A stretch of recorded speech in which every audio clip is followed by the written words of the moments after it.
Hej, witajcie na kolejnym dniu otwartym Politechniki Śląskiej. Ja jestem Kasia Ptaszyńska, ale my się już znamy.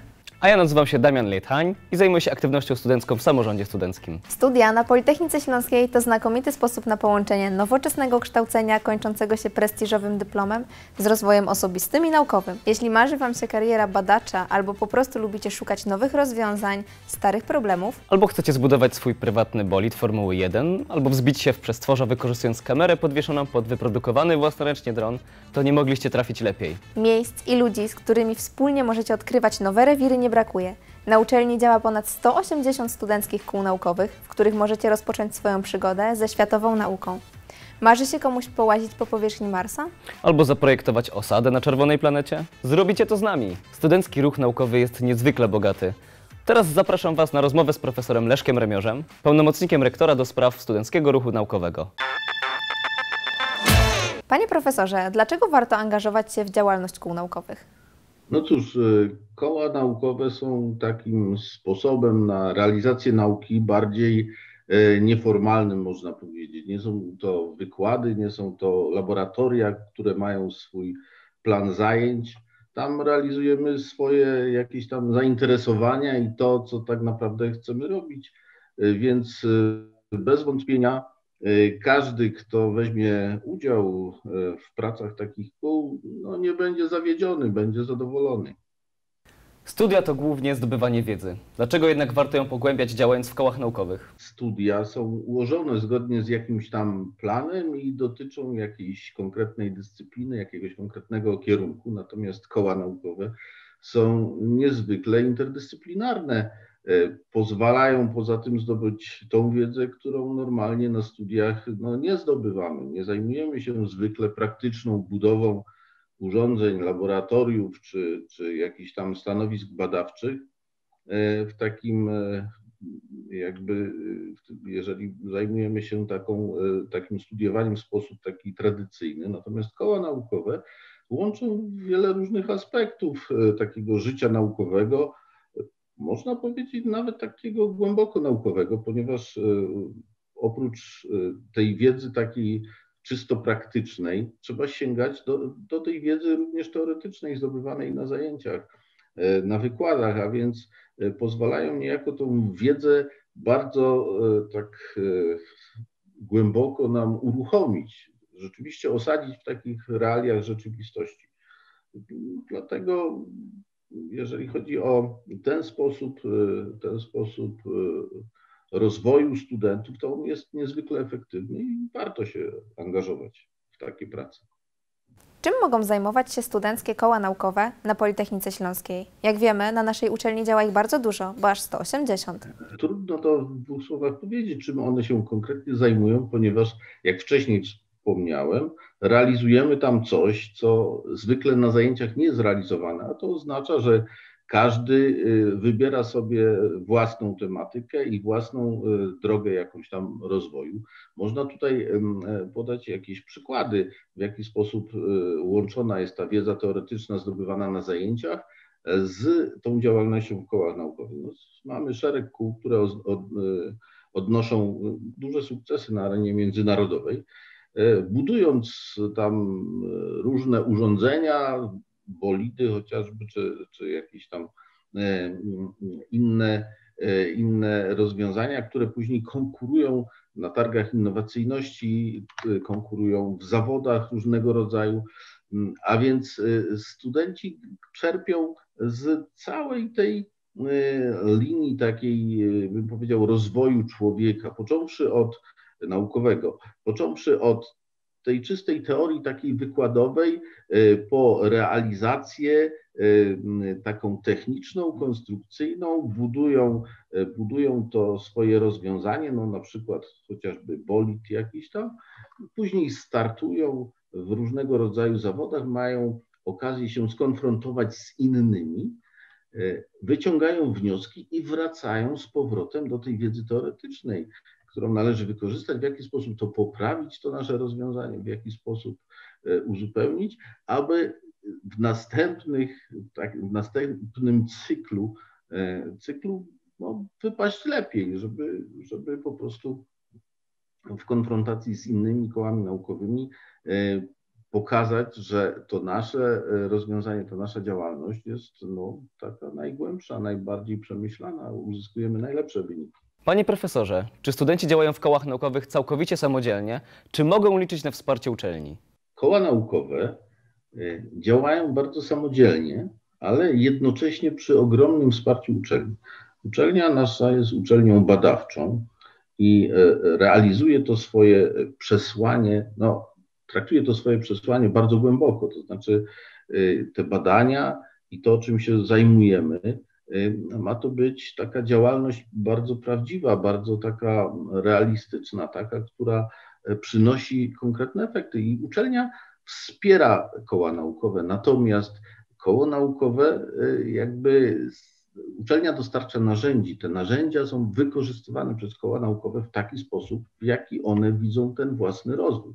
Uczelnia nie narzuca dla kół naukowych jakiegoś tam kierunku takiego czy innego, tylko wspiera ten kierunek, który został wybrany przez członków koła właśnie. Jeśli chodzi o koła naukowe, to panuje tam w każdym z tych kół bardzo przyjacielska atmosfera, także nie ma powodu się obawiać. Natomiast jeżeli chodzi o to wsparcie, ono jest wielopłaszczyznowe, począwszy od dostępu do naukowców, którzy zajmują się różnymi dziedzinami i mogą wesprzeć naszą wiedzę swoim własnym doświadczeniem, a skończywszy na różnego rodzaju wsparciu finansowym, chociażby konkursy dla kół naukowych, które pozwalają uzyskać finansowanie i to wielokrotnie powtarzane, pozwalają uzyskać finansowanie na swoje tam projekty, kształcenie poprzez realizację jakichś tam projektów, które sobie zakładamy. Również jest to wspierane przez uczelnię. Uczelnia umożliwia dostęp do różnego rodzaju narzędzi, chociażby oprogramowania, które to oprogramowanie zwykle jest niedostępne gdzieś z zewnątrz, ponieważ koszty licencji są ogromne. My tutaj będąc naszym studentem uczelni, mamy dostęp do tego wszystkiego i możemy korzystać w dowolny sposób, zgodny oczywiście z licencjami, które na uczelni są dostępne. Także to wsparcie jest wielopłaszczyznowe i można powiedzieć tak, że gdyby ktoś potrzebował jakiegoś rodzaju wsparcia, które jeszcze do tej pory nie było na uczelni realizowane, to również go otrzyma.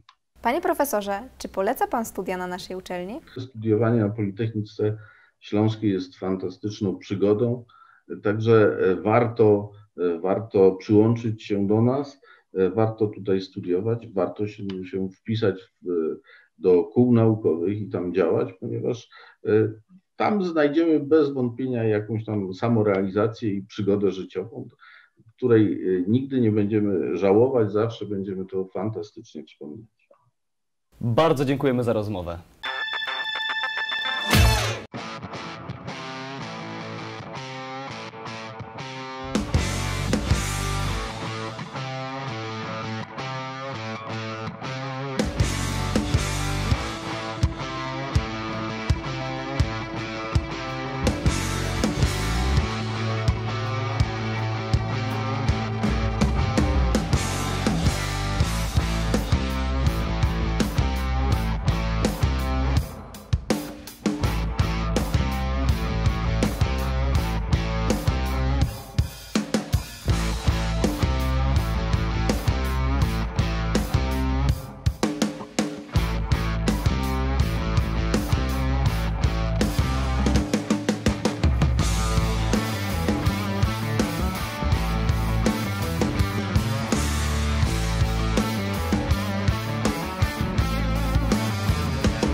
Cześć, nazywam się Piotrek. Aktywnie uczestniczę w ruchu studenckich kół naukowych. Obecnie jestem przewodniczącym Studenckiego Koła Naukowego Biokreatywni na Wydziale Inżynierii Biomedycznej. Nasze koło, w ogóle koła naukowe mają bardzo ciekawe projekty, w których możemy rozwijać swoje praktyczne umiejętności, przystępować do dodatkowych kursów organizowanych przez te koła, które możemy wpisać do CV. Koła organizują też różne ciekawe projekty, w których możemy wykorzystać umiejętności nabyte w trakcie kursów. Na przykład nasze koło organizuje teraz projekt o nazwie Sailors on Wheels, które ma na celu zaprojektowanie 2 prototypów wózków dla psów, które są po paraliżu tylnych łap. Nie mogą sami chodzić i celem jest pomoc takim zwierzętom. Również kolejnym projektem naszego koła jest monitorowanie sprawności i aktywności fizycznej wśród studentów Politechniki Śląskiej, ponieważ aktywność jest dość ważna w naszym życiu do prawidłowego rozwoju, a nie ukrywając, nasza aktywność na pewno się zmieniła w trakcie pandemii. Koła są, myślę, że dość istotnym elementem na Politechnice Śląskiej, ponieważ naprawdę można wiele rzeczy się dowiedzieć. Przede wszystkim można dodatkowo rozwinąć swoje umiejętności, tak jak u nas można dokształcić się, doszkolić w obsłudze programów mesowskich czy kadowskich, jak również przeprowadzić własne badania naukowe, a dzięki temu badania naukowe można pociągnąć jako swoją pracę inżynierską czy magisterską. Działalność kół naukowych jest związana z działalnością, z tym, co się dzieje na wydziale, dokładnie rzecz biorąc. Akurat ja studiuję inżynierię biomedyczną i u nas na wydziale inżynieria biomedyczna, więc tworzymy sprzęt rehabilitacyjny, jak i wsparcie medycyny. Poprzez na przykład projekt Sailors on Wheels wspieramy zwierzęta, żeby im się żyło lepiej. I to jest w 100% zastosowanie wiedzy, którą zdobyliśmy na studiach poprzez te projekty. Politechnika Śląska myślę, że jest bardzo znaczącą uczelnią w kraju, ponieważ każdy słyszał o Politechnice Śląskiej i ma ona duży prestiż na arenie międzynarodowej i dodatkowo studenci Politechniki Śląskiej mimo wszystko reprezentują bardzo dużo rzeczy sobą, ponieważ mają bardzo duże umiejętności.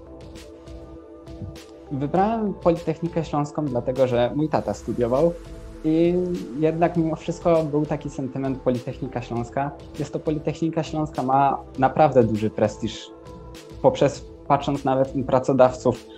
Nawet teraz jestem na przedostatnim roku studiów, już uzyskałem tytuł magistra, teraz jestem na studiach magisterskich i gdzie wysyłam CV jest student Politechniki Śląskiej, to na pewno będzie coś umieć. Z takim odbiorem CV spotykam się poprzez pracodawców, więc myślę, że to jest satysfakcjonujące. Ja skończyłem biolchem i poszedłem na studia techniczne, gdzie nie miałem rozszerzonej matematyki, więc było ciężko, ale da się. Nazywam się Paweł Piórkowski, studiuję informatykę na 2. roku i również jestem na 2. roku w kole naukowym High Flyers. Koło naukowe daje mi dużą swobodę, ponieważ mogę w nim tworzyć to, co chcę, mogę wykonywać to, co się interesuje w tym kole naukowym. Nic nie stoi na przeszkodzie, żeby coś tworzyć. Koło naukowe, w którym ja jestem, jest bardzo otwarte na własne projekty, bardzo pomaga nowym studentom również w zebraniu funduszy na własny projekt i w realizacji na ten projekt. Na podstawie naszych doświadczeń w kole naukowym tworzymy różne oprogramowania. Również nie tylko zajmujemy się sprzętem, ale również właśnie, jak już wspomniałem, oprogramowaniem. Trzeba zaprojektować serwer www potrzebny do przetwarzania danych. Trzeba stworzyć przeróżną komunikację między dronami i myślę, że to jest bardzo rozwijające. W kole naukowym High Flyers w mojej działce programistycznej rozwinąłem się bardzo, ponieważ na kierunku informatyka na początku jest strasznie dużo programowania w języku C oraz języku C++.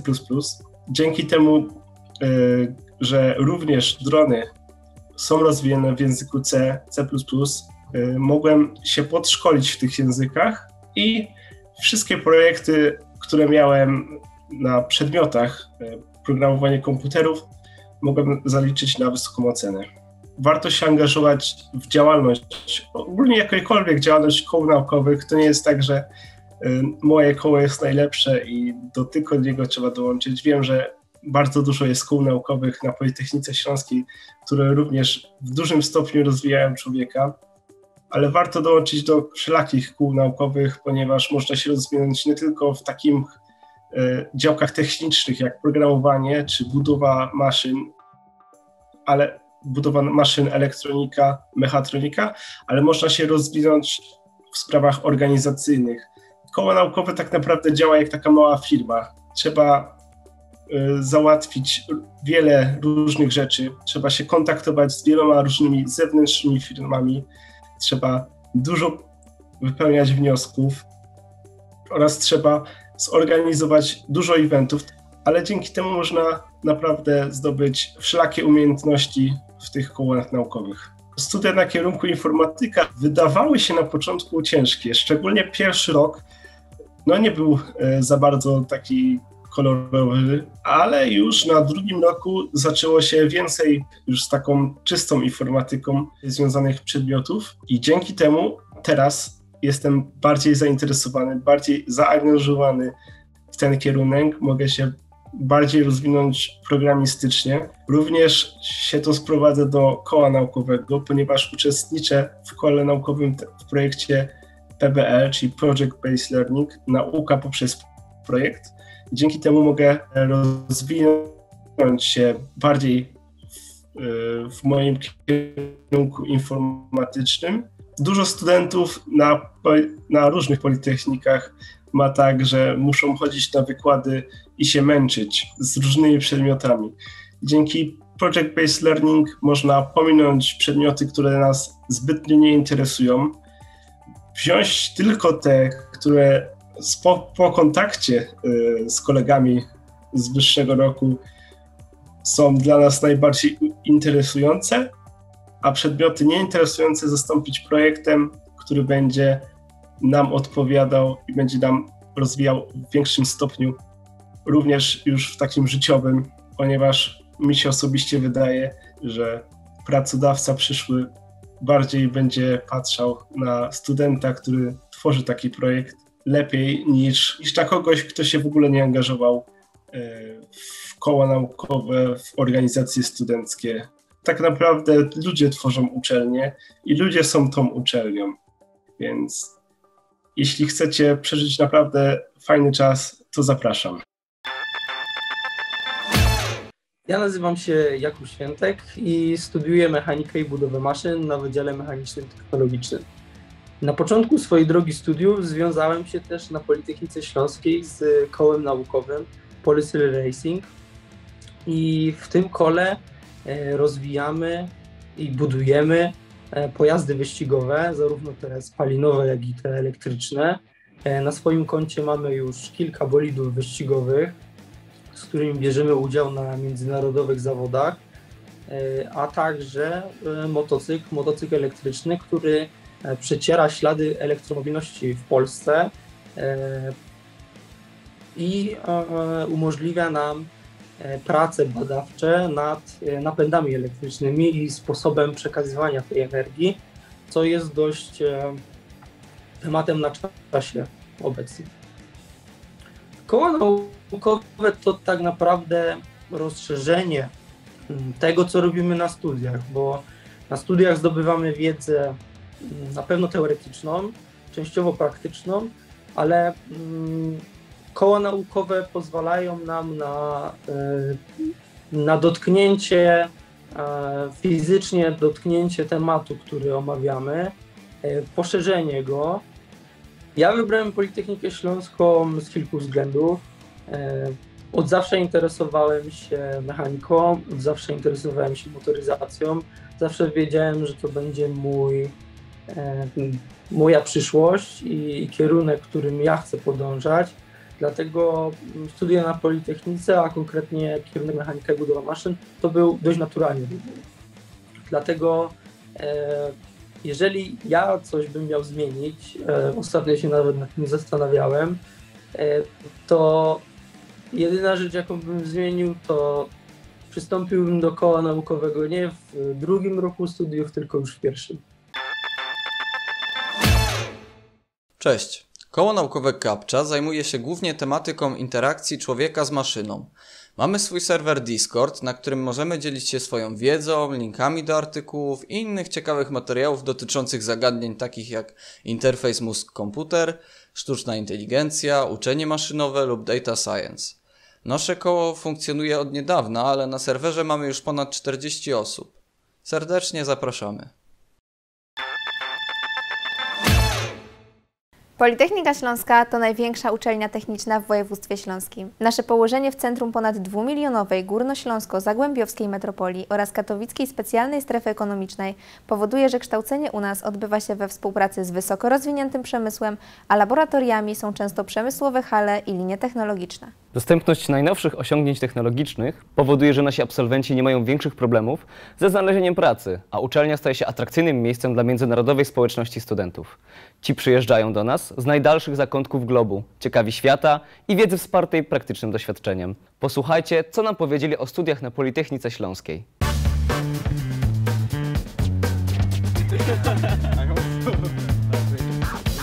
Basically, I'm a materials engineer. So after doing my degree, I wanted to do my specialization in some industrial field.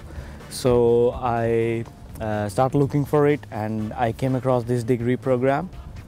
And the title of my degree program is MSc, Master in Science Materials Engineering, and it's like the specialization is in welding technologies and surface engineering. So. And I have done my 2 semesters so far, and I'm working on my master's project, and so far it's quite good. It's my first time in university, so I was from high school, and after high school, so I had the ambition of becoming an engineer, but it's not an ambition. I wanted to make it in reality. So I am studying mechanics and machine design in the Faculty of Mechanical Technology. I was looking for a master's degree program, probably all around the world, but when I came across this degree program, and I also came across because when you go abroad you also have to take care of finances because you have to support yourself. So this degree program and Poland is quite economic, and a student can actually afford his livings in quite less amount of money. And also the tuition fees are enormously low, and the quality of education is quite good. I was searching on the whole world, the university where I can study the things that I want to, because I was interested in the things of machine design. Many students, they are looking for US, UK, something like that, but for me, it was not that. First, I was looking for the things I want to. So, and I came to find it here in Poland, especially at Silesian University of Technology, and the things why it was even easier to find the Silesian of University of Technology is that the application applying process is very easy. Yeah, so that's how I came to find the university. Overall, the people were quite welcoming, especially the students, and the general public. It's also good, but there is a language barrier, so we cannot complain. So if you know the language, I think so. Overall, the people are quite good.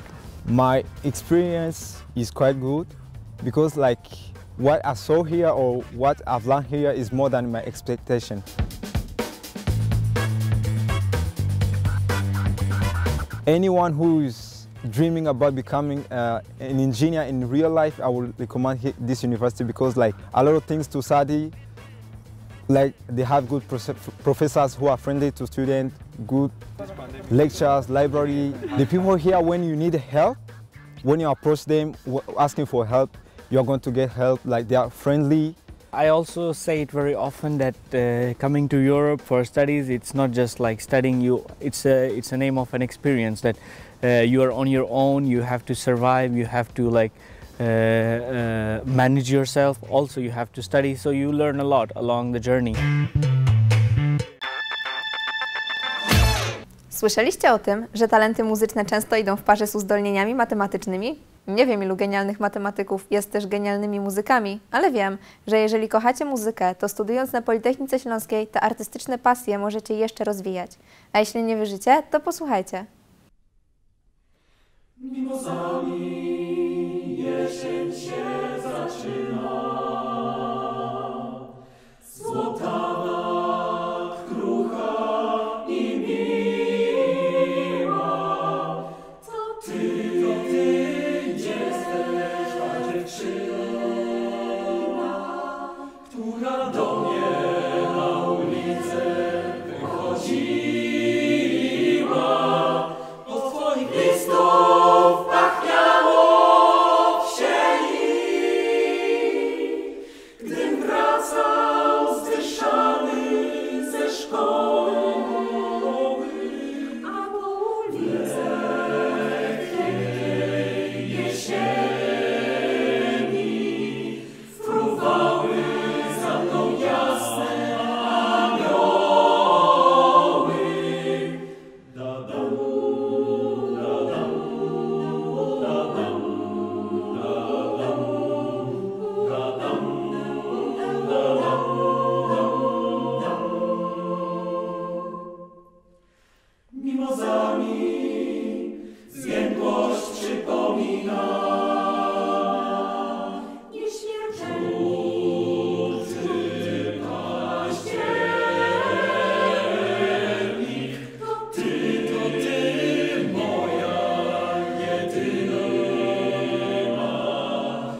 To była tylko próbka talentów naszych kolegów z Akademickiego Zespołu Muzycznego.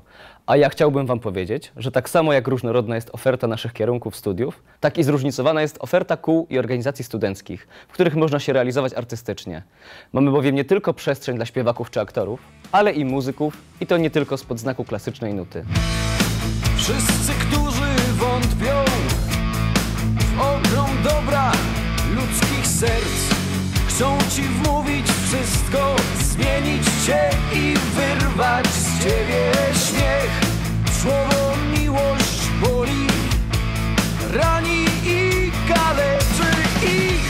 Chcą, byś już na zawsze chciał pozostać jednym z nich. Pomyśl choć przez chwilę, ile w życiu masz, ile mógłbyś mieć. Musisz tylko wiedzieć, czego tak naprawdę chcesz. I nie porzucaj marzeń, wciąż do przodu brnij. Nie bój się złych spojrzeń, zacznij wreszcie żyć. I nie myśl, że już zawsze będzie tylko źle. Teraz jest Twój moment, dzisiaj jest Twój najważniejszy dzień. Nie wiem, czy wiecie, ale Politechnika Śląska to jedna z najbardziej usportowionych uczelni w kraju. Nie ma zawodów sportowych, z których nasi studenci wracaliby bez medali. Wiecie, że puchary za osiągnięcia sportowe nie mieszczą się już w gabinecie dyrektora ośrodka sportu, także chyba czeka nas budowa nowego obiektu. A tak na poważnie, to mamy do dyspozycji 2 hale sportowe, lodowisko, korty i halę tenisową oraz kilka boisk sportowych, także w pobliżu akademików. Na uczelni działa aż 28 sekcji sportowych, wśród nich są sekcja koszykówki i siatkówki, sportów walki takich jak judo, sekcja curlingu, kolarstwa górskiego czy tenisa stołowego. Każdego roku w maju organizowany jest wolny od zajęć dydaktycznych Dzień Sportu, a wtedy naprawdę dużo się dzieje. Chcielibyście studiować, ale mieć czas na realizację swoich pasji? Także sportowych? U nas to nic trudnego. Sprawdźcie sami. O swojej przygodzie ze sportem na naszej uczelni opowie Ania Teresko. Aniu, powiedz, jaką dyscyplinę sportu uprawiasz i od jak dawna?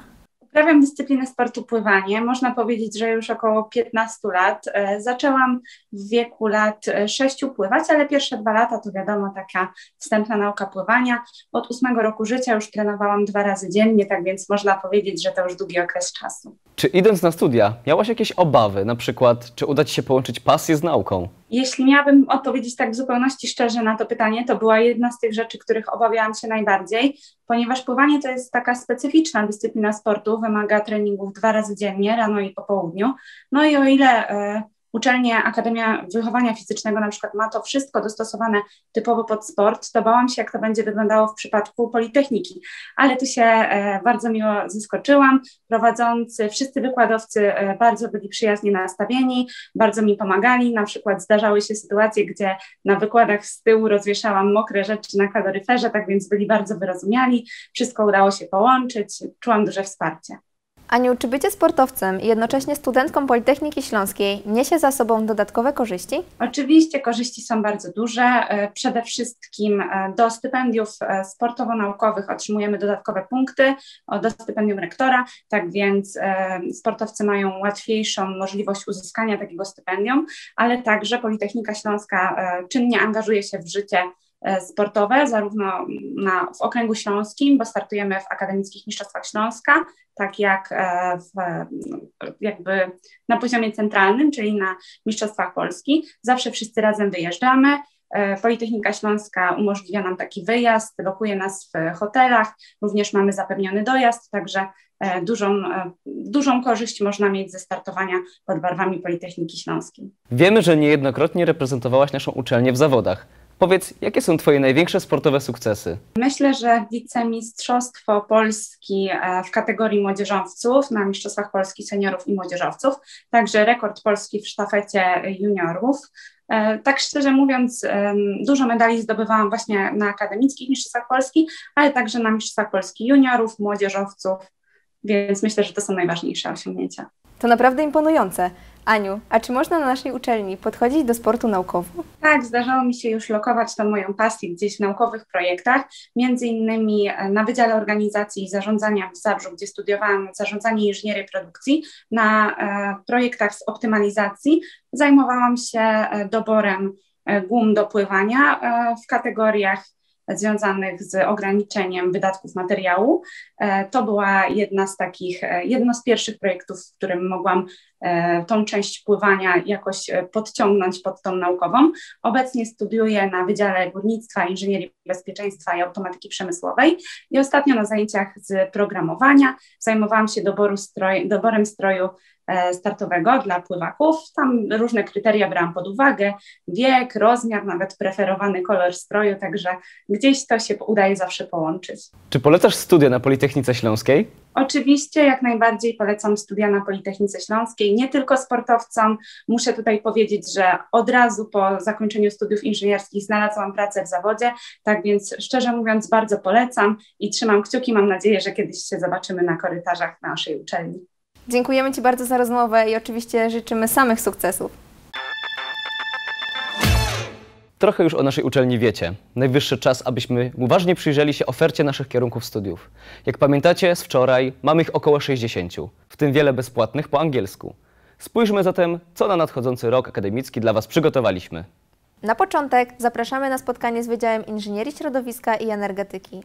Jeśli troszczycie się o naszą planetę i jesteście zwolennikami świadomego życia w zgodzie z naturą, ponadto interesujecie się najnowszymi trendami w gospodarce opartej o zrównoważony rozwój i chcecie mieć wpływ na jakość życia innych, to wyjątkowo dobrze trafiliście. Wydział posiada najwyższą kategorię naukową w klasyfikacji Ministerstwa Nauki i Szkolnictwa Wyższego A+, a jeden z prowadzonych na nim kierunków Inżynieria Środowiska 3 razy z rzędu w ogólnopolskim rankingu szkół wyższych Fundacji Perspektywy otrzymało miano najlepszego kierunku w Polsce. Co jeszcze znajdziecie w ofercie? Zobaczcie sami. Na Wydziale Inżynierii Środowiska i Energetyki Politechniki Śląskiej prowadzone są następujące kierunki pierwszego stopnia studiów inżynierskich.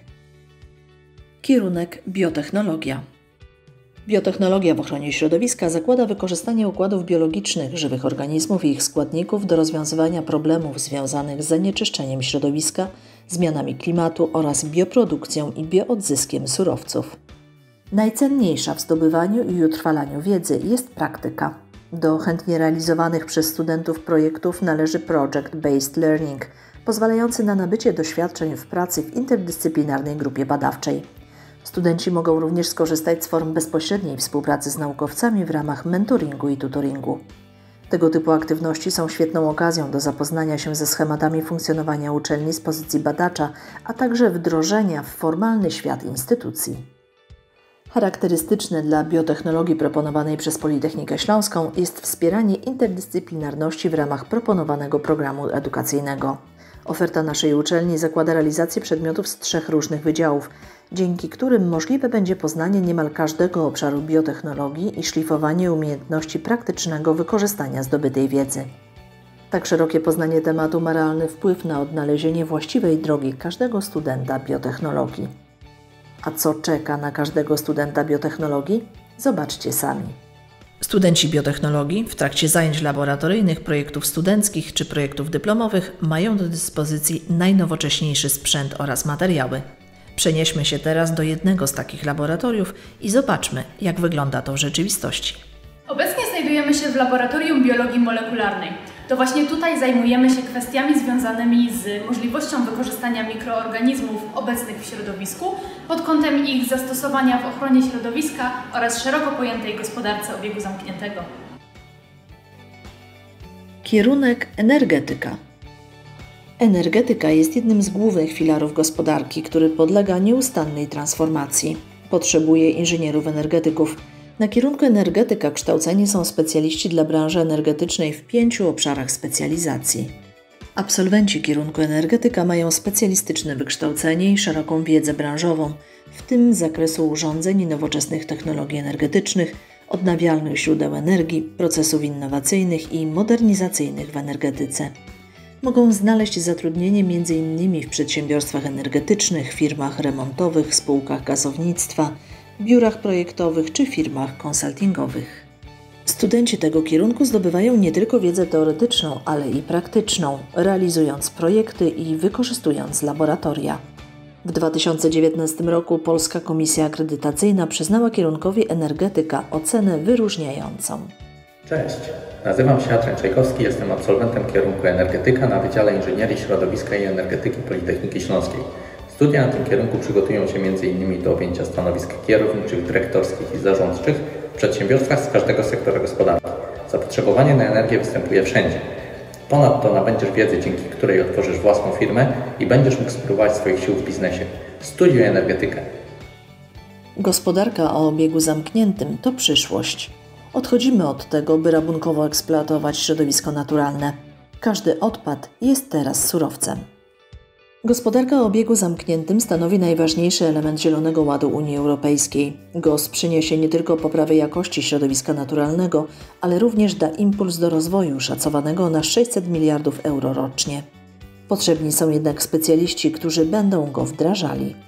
Takich specjalistów kształcimy na naszym kierunku Gospodarka obiegu zamkniętego, w skrócie GOS. Kierunek GOS obok wiedzy i umiejętności specjalistycznych zapewnia studentom kształtowanie umiejętności miękkich i biznesowych, w tym zarządzanie projektami. Uczymy z wykorzystaniem nowoczesnych narzędzi dydaktycznych opartych na wzorcach zaczerpniętych z najlepszych uniwersytetów Harvarda i Oxfordu. Kierunek został wyróżniony tytułem Studia z przyszłością. Studenci kierunku Gospodarka obiegu zamkniętego mają do dyspozycji jedne z najnowocześniejszych laboratoriów na Politechnice Śląskiej. Dzięki współpracy z przemysłem możliwe jest także kształcenie, które pozwala na rozwinięcie umiejętności praktycznych oraz realizację ciekawych projektów. Studenci tego kierunku mogą działać w ramach Studenckiego Koła Naukowego oraz brać udział w działaniach służących poprawie stanu środowiska naturalnego oraz w projektach przemysłowych. Studiując na kierunku Gospodarka obiegu zamkniętego, studenci mają do dyspozycji nowoczesne laboratoria i pracownie zlokalizowane w Naukowo-Dydaktycznym Centrum Nowych Technologii Politechniki Śląskiej. Przygotowane zaplecze laboratoryjne powoduje, że zajęcia dydaktyczne prowadzone są w komfortowych warunkach. Wyposażenie pracowni badawczych pozwala na realizację różnego typu projektów. Wyniki badań prezentowane są na międzynarodowej konferencji organizowanej na Wydziale Inżynierii Środowiska i Energetyki. Kierunek Inżynieria Bezpieczeństwa. Inżynieria bezpieczeństwa to kształcenie w zakresie bezpieczeństwa i higieny pracy. Zajęcia pozwalają na poznanie metodyki pomiarów czynników szkodliwych na stanowiskach pracy z użyciem specjalistycznej aparatury. Jest to podstawą oceny ryzyka zawodowego. Studenci poznają narzędzia komputerowe wspomagające działania BHP, wykonują analizy chemiczne i biorą czynny udział w ocenie psychofizycznych możliwości człowieka oraz w kursie pierwszej pomocy. Inżynieria bezpieczeństwa to również zagadnienia związane z szeroko rozumianym bezpieczeństwem technicznym, a także ochroną zdrowia i życia ludzi oraz środowiska. W trakcie studiów studenci poznają specjalistyczne oprogramowanie służące analizie zagrożeń i ocenie ryzyka technicznego. Poznają metodykę badań materiałowych zarówno niszczących, jak i nieniszczących oraz tradycyjne i nowoczesne techniki diagnozowania stanu maszyn i urządzeń. Studenci nabywają wiedzę z analizy zagrożeń powstałych w przypadku wystąpienia awarii przemysłowych. Serdecznie zapraszamy do studiowania na kierunku Inżynieria Bezpieczeństwa na Politechnice Śląskiej. Kierunek Inżynieria Środowiska. Na kierunku Inżynieria Środowiska studenci zapoznają się z projektowaniem, wykonawstwem i eksploatacją instalacji ogrzewania, ciepłej wody, wentylacji i klimatyzacji oraz źródeł ciepła. Zwracamy uwagę na rozwiązania efektywne energetycznie i przyjazne środowisku. Przedstawiamy także metodykę badań zanieczyszczeń powietrza. Studenci poznają zasady projektowania, budowy i eksploatacji obiektów wchodzących w skład obiegu wody w środowisku, od ujęcia wody po oczyszczanie ścieków. Absolwenci kierunku po ukończeniu studiów i odbyciu praktyk mogą uzyskać uprawnienia budowlane zgodnie z prawem budowlanym. Zajęcia praktyczne na tym kierunku odbywają się w wielu nowocześnie wyposażonych laboratoriach. Kierunek Inżynieria Środowiska to także nowoczesne laboratoria, w tym m.in. mobilne laboratorium pomiaru zanieczyszczeń powietrza, dzięki któremu można dokonywać kompleksowego i precyzyjnego pomiaru jakości powietrza w dowolnym miejscu i o dowolnym czasie. Studenci kierunku Inżynieria Środowiska mają dostęp do nowoczesnych programów komputerowych. Przy ich pomocy mogą modelować dowolny przepływ, np. propagację strugi powietrza generowanej przez wentylator w tunelu drogowym. Kierunek mechanika i budowa maszyn energetycznych. Na naszym kierunku uczymy studentów analizy maszyn i urządzeń służących do kontroli różnych norm energii. Nasi absolwenci potrafią dobierać maszyny do konkretnych potrzeb oraz projektować je od podstaw.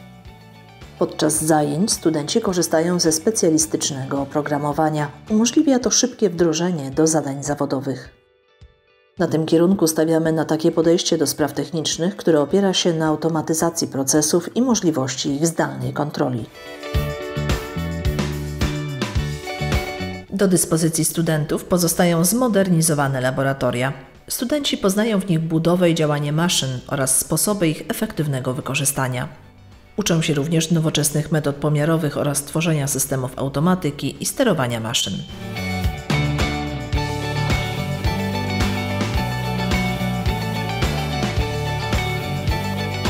Kierunek modelowanie komputerowe. Modelowanie komputerowe jest kierunkiem międzywydziałowym prowadzonym na Wydziale Inżynierii Środowiska i Energetyki oraz Wydziale Automatyki, Elektroniki i Informatyki. Po drugim roku studiów studenci wybierają specjalność prowadzoną na jednym z wydziałów. Kadra dydaktyczna to światowej klasy specjaliści z wieloletnim doświadczeniem prowadzący badania związane z tematyką kierunku. To gwarantuje najwyższy poziom kształcenia. Potwierdzeniem są najwyższe kategorie naukowe A+ i A nadane wydziałom przez Ministerstwo Nauki i Szkolnictwa Wyższego. Studenci kierunku modelowanie komputerowe uzyskają gruntowne wykształcenie z zakresu modelowania matematycznego i numerycznego, pozwalające na budowę modeli reprezentujących rzeczywiste procesy, systemy i urządzenia. Metody te są obecnie poszukiwanymi i coraz częściej stosowanymi sposobami projektowania, diagnostyki i optymalizacji urządzeń i systemów. Pozwalają również na tworzenie prototypów produktów i ich usprawnianie, bez konieczności prowadzenia kosztownych i czasochłonnych eksperymentów oraz wytwarzania fizycznych prototypów. Procesy, urządzenia i produkty mogą być zbadane i usprawnione w oparciu o ich wirtualną reprezentację. Program studiów oparty o rozszerzony zakres matematyki, przedmioty z grupy nauk fizycznych, przedmioty dotyczące modelowania, nauki programowania w kilku językach, Python, C++, C#, MATLAB i specjalistyczne z zakresu nowoczesnej energetyki i automatyki. Część zajęć prowadzona jest w języku angielskim. Kładziemy również nacisk na zajęcia o charakterze praktycznym i projektowym z wykorzystaniem bogatego zaplecza laboratoryjnego i klastrów obliczeniowych. Studiując na kierunku modelowanie komputerowe, studenci mają możliwość odbycia praktyk w renomowanych firmach branżowych, a także realizacji części przedmiotów w partnerskich uczelniach zagranicznych w ramach programu Erasmus. Studenci mają również możliwość uczestnictwa w działalności kół naukowych, realizacji zajęć zorientowanych projektowo, jak i udziału w projektach badawczych realizowanych przez naukowców Politechniki Śląskiej. Modelowanie komputerowe daje możliwość sięgnięcia w głąb analizowanych procesów poprzez wizualizację zachodzących zjawisk. Pozwala także na zdobycie informacji często niedostępnych dla tradycyjnych metod pomiarowych i uniknięcie kosztów związanych z budową i badaniem prototypów. Uniwersalność omawianych metod pozwala na ich zastosowanie we wszystkich dziedzinach inżynierii, zarówno w diagnostyce istniejących, jak i badaniach nad rozwojem nowych produktów, urządzeń i procesów.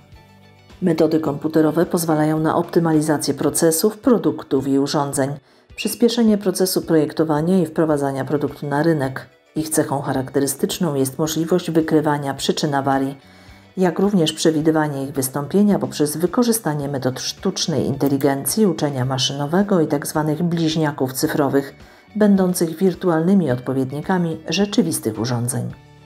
Kierunek modelowanie komputerowe powstał na skutek badania potrzeb rynku i we współpracy z partnerami przemysłowymi.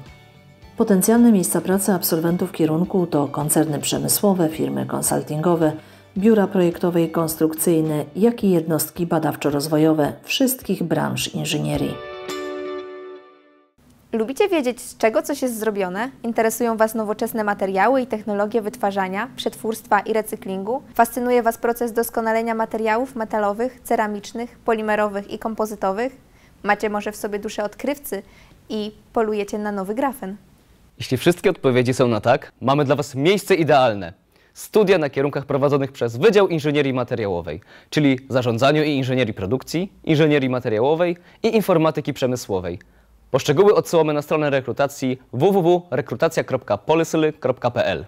Drodzy maturzyści, zapraszam Was do zapoznania się z kolejnym wydziałem Politechniki Śląskiej, Wydziałem Inżynierii Materiałowej. Jeżeli będziecie zainteresowani naszym wydziałem, zapraszam Was do odwiedzenia naszej strony internetowej www.poleselk.pl/RM, bądź też śledzenia naszego fanpage'a na Facebooku, gdzie można dynamicznie obserwować, co u nas się dzieje, nie tylko z punktu widzenia takiego naukowo-dydaktycznego, ale również życia studenckiego, które oczywiście jest nieodzowną częścią studiowania, jedną z najprzyjemniejszych części studiowania. Nasz wydział znajduje się w Katowicach, tak, owszem, w Katowicach, absolutnie nie mylę się. Wiem, że mówiąc Politechnika Śląska, automatycznie wszyscy jadą do Gliwic, ale Wydział Inżynierii Materiałowej znajduje się właśnie w Katowicach. Nasze kierunki kształcenia, które oferujemy Wam w tym roku, to informatyka przemysłowa, inżynieria materiałowa, zarządzanie i inżynieria produkcji. Co będziecie się uczyć na konkretnym kierunku? Mianowicie informatyka przemysłowa to obszary związane z oprogramowaniem komputerów, komputerowe systemy przemysłowe, na przykład technologie przemysłu 4.0, które w tej chwili są tak niesamowicie na topie, bezpieczeństwo systemów informatycznych, nieodzowne w dzisiejszym zwirtualizowanym świecie, jak również inteligentne systemy przemysłowe.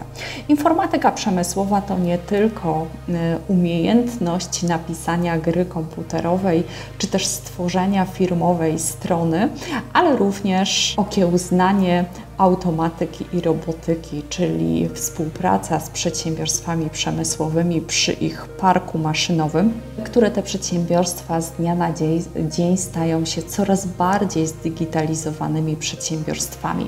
Zatem informatyka przemysłowa to szalenie przyszłościowy zawód. Kolejna nasza oferta to inżynieria materiałowa.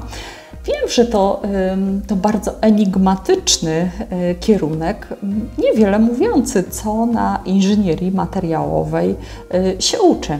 Mianowicie nasi studenci uczą się o materiałach dla motoryzacji i lotnictwa, o technologiach materiałowych, o obróbce cieplnej i łączeniu trwałym z elementami ochrony antykorozyjnej. Inżynieria materiałowa to, tak w skrócie mówiąc, badanie wszelakiego rodzaju materiałów, sposobu ich łączenia, wykorzystania, eksploatacji, więc bardzo szeroki aspekt wiedzy, umiejętności, która pozwala na rynku pracy zdobyć ciekawą i dobrze płatną pracę. I nasz ostatni kierunek, na który będzie można się zrekrutować na wiosnę, już tuż po maturze, to zarządzanie i inżynieria produkcji. Zarządzanie i inżynieria produkcji skupia w sobie takie aspekty jak zarządzanie przedsiębiorstwem, czyli te takie bardziej miękkie aspekty społeczne zarządzania, ale też organizację produkcji, czyli już tą taką bardziej część inżynieryjną nauki o produkcji.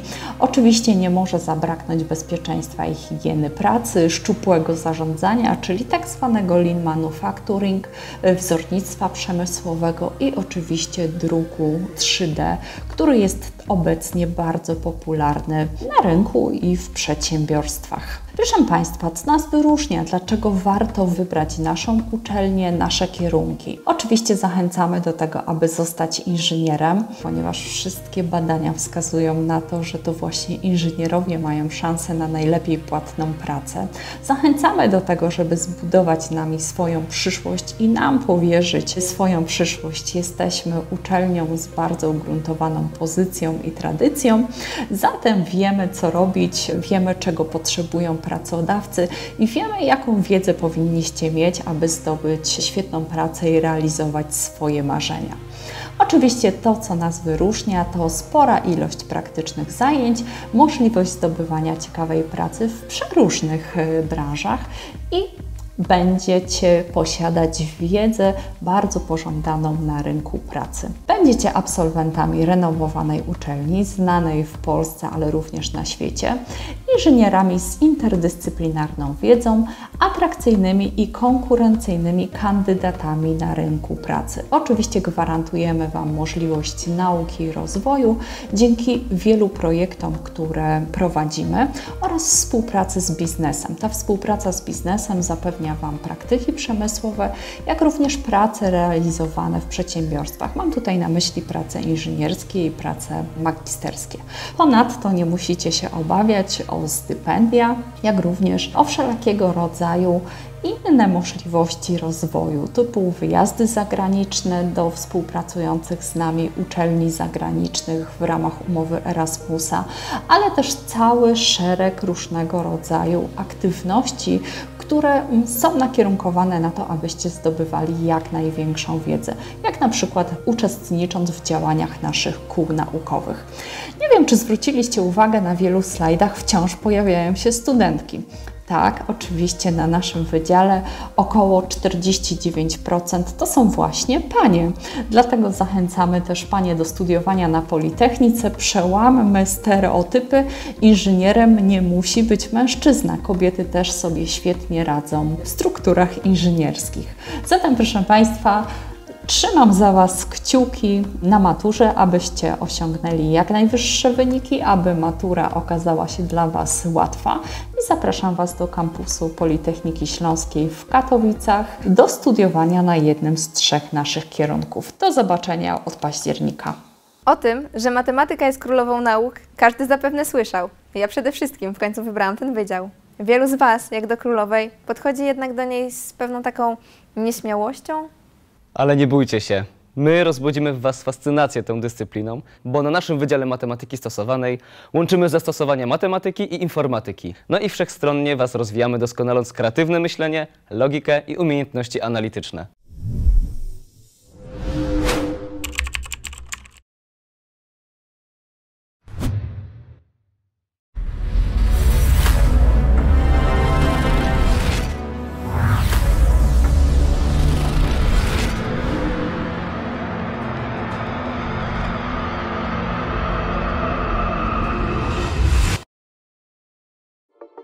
Wydział Matematyki Stosowanej Politechniki Śląskiej mieści się w Gliwicach przy ulicy Kaszubskiej 23.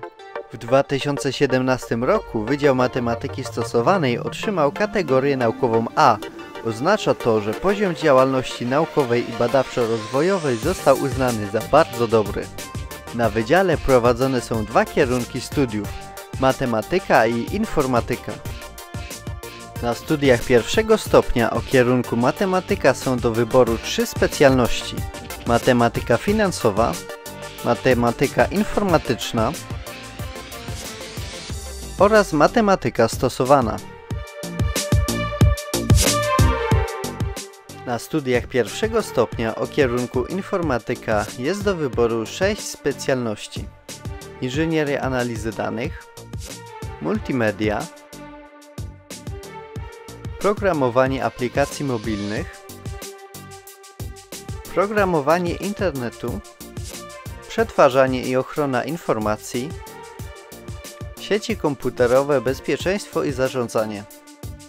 Na studiach drugiego stopnia o kierunku matematyka jest do wyboru 5 specjalności: kryptografia, matematyka teoretyczna, matematyka w ekonomii, modelowanie matematyczne i statystyka. Nowością na wydziale są studia drugiego stopnia o kierunku informatyka, gdzie są do wyboru 2 specjalności: uczenie maszynowe oraz przetwarzanie i ochrona informacji.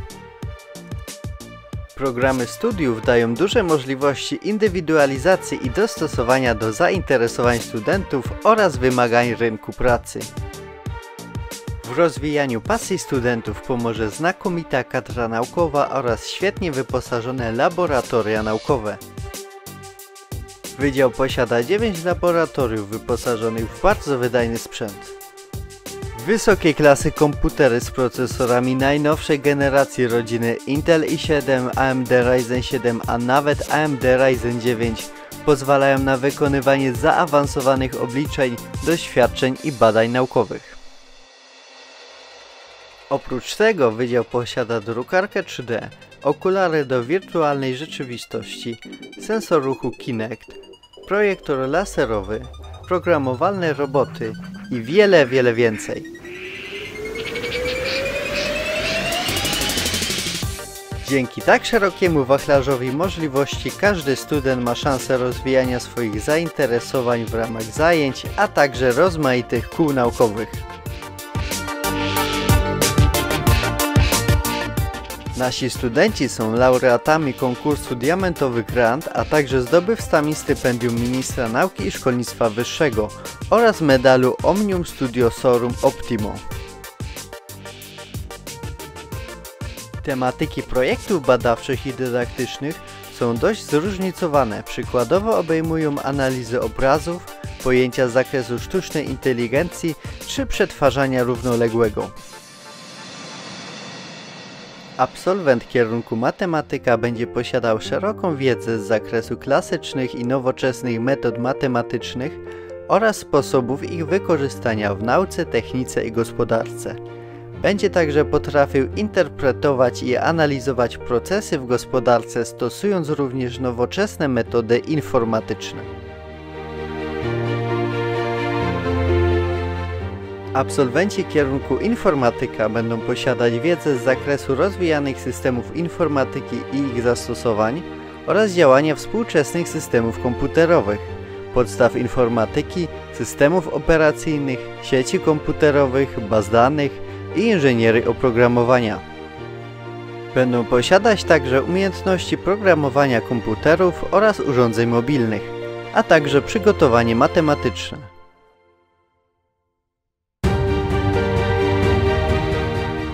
Studenci mają możliwość rozwijania własnych pasji oraz realizacji wymarzonych projektów.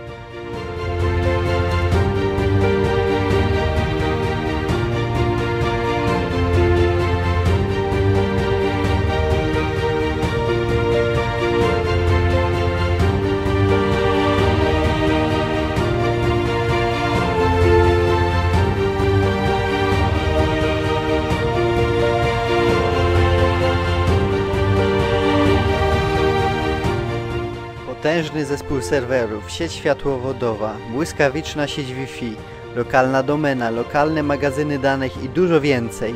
Właśnie po to, aby zapewnić bezproblemową i komfortową edukację na jak najwyższym poziomie.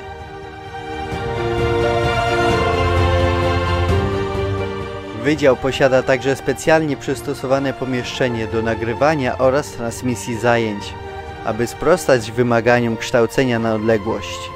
Oprócz tego wyposażono osoby prowadzące zajęcia w specjalny sprzęt wspomagający kształcenie na odległość, aby odbywało się ono na jak najwyższym poziomie.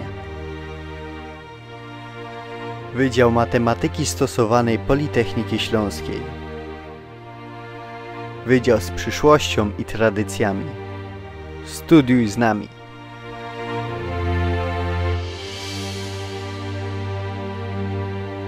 A teraz zabieramy Was na jeden z 4 najstarszych wydziałów na naszej uczelni, mechaniczny-technologiczny, który nawiasem mówiąc ukończył nasz rektor, profesor Arkadiusz Mężyk. Oferta kształcenia przygotowana przez ten wydział udowadnia, że szacowna tradycja jest doskonałym motorem do nowoczesnego i dynamicznego rozwoju. W nadchodzącej rekrutacji znajdziecie tam wiele nowych i ciekawych kierunków. Pojawią się automatyka i robotyka przemysłowa, inżynieria produkcji i zarządzania, czy inżynieria i technologie materiałowe. Przekonajcie się sami, jak można się kształcić, łącząc najnowszą wiedzę i osiągnięcia technologiczne.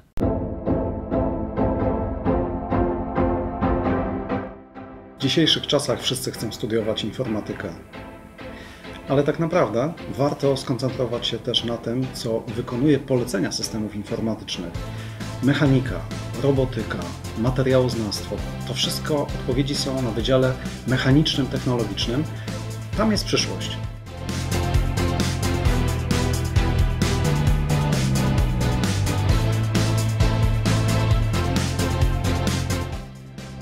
Cóż mogę powiedzieć? No, zachęcam do tego, aby zarówno ci, którzy zastanawiają się, co wybrać w swojej przyszłości, w karierze zawodowej, edukacji, to ja mogę z obiema rękami, z całym przekonaniem powiedzieć, że Wydział Mechaniczno-Technologiczny to jest dobry kierunek.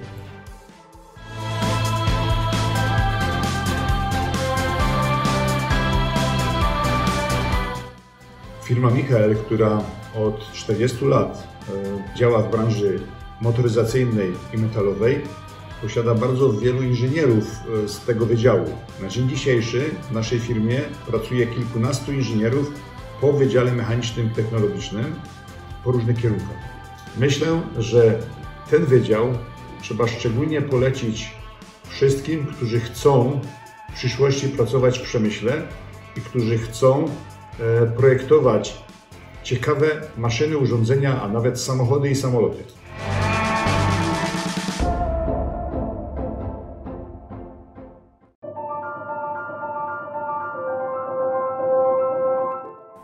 Witam na Wydziale Mechanicznym Technologicznym, jednym z 4 najstarszych wydziałów Politechniki Śląskiej. Nazywam się Anna Timofiejczuk, jestem dziekanem wydziału.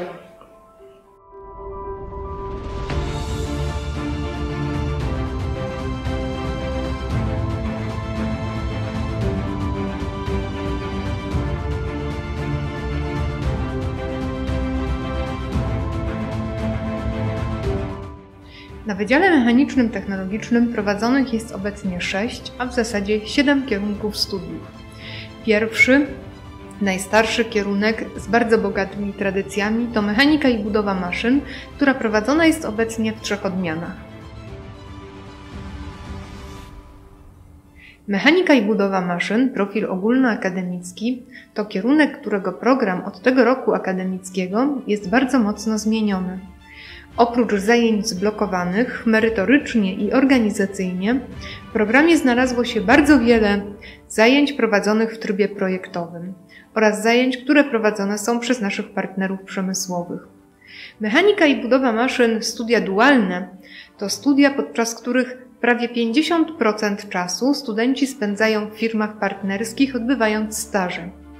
I wreszcie Mechanical Engineering to mechanika i budowa maszyn, której program został przygotowany dla wszystkich studentów, którzy chcą studiować w języku angielskim.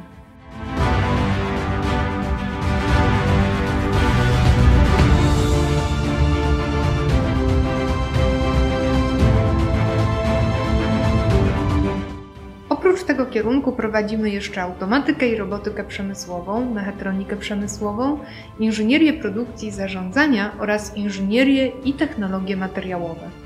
Każdy z tych kierunków objęty został patronatem kilku firm z otoczenia społeczno-gospodarczego i każdy program, który od tego roku jest bardzo mocno zmodernizowany, został opiniowany przez naszych partnerów przemysłowych.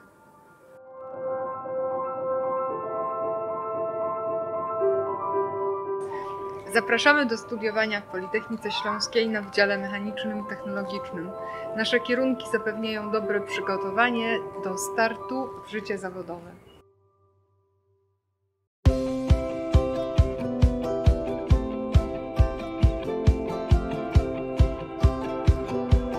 Dzień dobry Państwu, nazywam się Damian Gąsiorek, jestem prodziekanem do spraw współpracy i rozwoju na Wydziale Mechanicznym Technologicznym Politechniki Śląskiej. Dzisiaj porozmawiamy sobie w kierunku mechatronika przemysłowa. Mechatronika przemysłowa to bardzo nowoczesny, interdyscyplinarny kierunek studiów, który już na pierwszym stopniu studiów ma 3 ścieżki kształcenia. Jedna ścieżka związana jest z napędami, z układami napędowymi, druga ścieżka z projektowaniem i wytwarzaniem robotów mobilnych, a trzecia ścieżka dyplomowania wszelkiego rodzaju symulacjami. Jeżeli interesuje Cię możliwość wykonywania konstrukcji, które zaopatrzone są od razu w napędy, sterowania, przy okazji nowoczesne aplikacje z wykorzystaniem np. technologii internetu rzeczy, na pewno powinieneś przyjść na kierunek mechatronika. Mechatronika przemysłowa to kierunek dla każdego, kto chciałby projektować nowoczesne maszyny, nowoczesne układy, z napędami, ze sterowaniem. To wszystko czeka na Ciebie u nas na kierunku mechatronika przemysłowa. Zapraszam na studia na Wydziale Mechanicznym Technologicznym Damian Gąsiorek.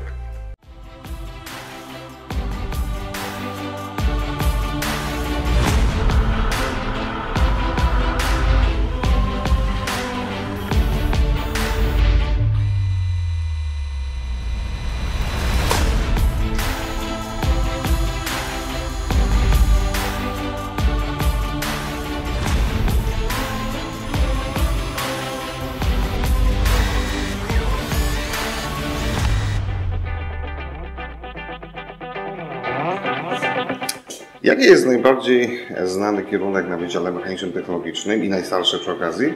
Tak, mechanika i budowa maszyn. Jeżeli myślisz, że stać Cię na to, czy chciałbyś projektować, konstruować świetne maszyny, zapraszam na kierunek mechanika, budowa maszyn. 2 ścieżki dyplomowania już na pierwszym stopniu studiów, jedna właśnie związana z konstruowaniem i projektowaniem, a druga związana z procesami technologicznymi.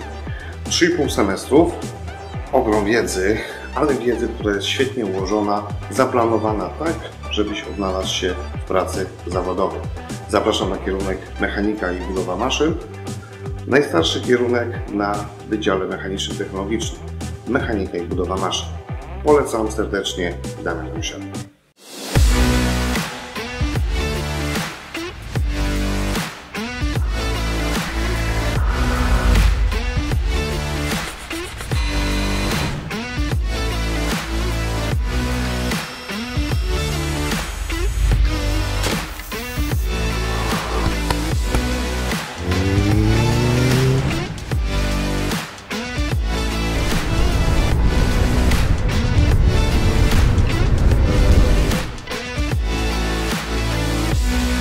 Dzień dobry, nazywam się Marek Płaczek, jestem prodziekanem do spraw kształcenia na Wydziale Mechanicznym Technologicznym Politechniki Śląskiej. Chciałem zarekomendować Państwu studia na Politechnice Śląskiej, a w szczególności kierunki prowadzone przy Wydziale Mechanicznym Technologicznym. Jednym z takich kierunków jest kierunek Inżynieria Produkcji i Zarządzania. Jest to bardzo nowoczesny kierunek, jednak wywodzący się z kierunku o wieloletniej tradycji i bardzo podobnej brzmiącej nazwie. Natomiast już od jesieni tego roku będą mogli Państwo się rekrutować na kierunek, który został mocno zmodernizowany. Jego program został utworzony we współpracy z przemysłem.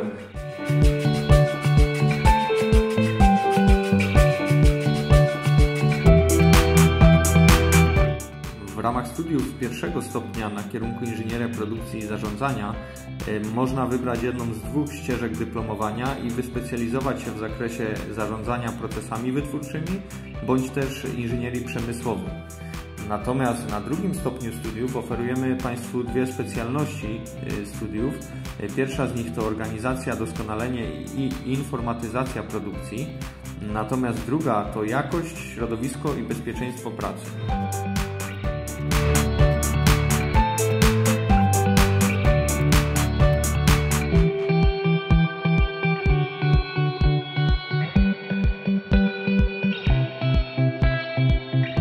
Absolwent kierunku Inżynieria Produkcji i Zarządzania zdobywa wiedzę i umiejętności w zakresie rozwiązywania złożonych zadań inżynierskich dotyczących projektowania, organizacji i sterowania procesami produkcyjnymi, a także organizowania i kontroli procesu produkcyjnego, zastosowania narzędzi wspomagania komputerowego w projektowaniu procesów produkcyjnych i sterowaniu wytwarzaniem, sterowania jakością i zapewnienia bezpieczeństwa pracy, a także projektowania i konstruowania elementów wybranej klasy maszyn oraz opracowywania technologii ich wytwarzania.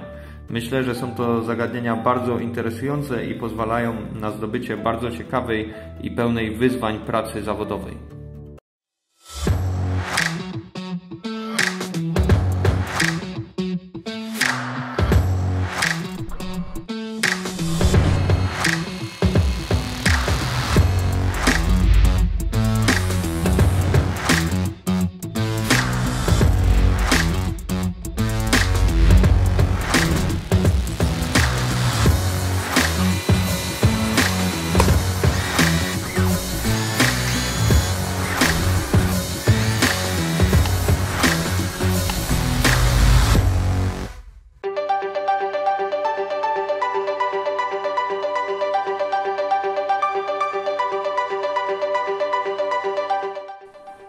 Informatyka i robotyka przemysłowa to kolejny kierunek, który chcemy Państwu zaoferować jako Wydział Mechaniczny i Technologiczny i można powiedzieć, że jest to jeden z naszych flagowych kierunków.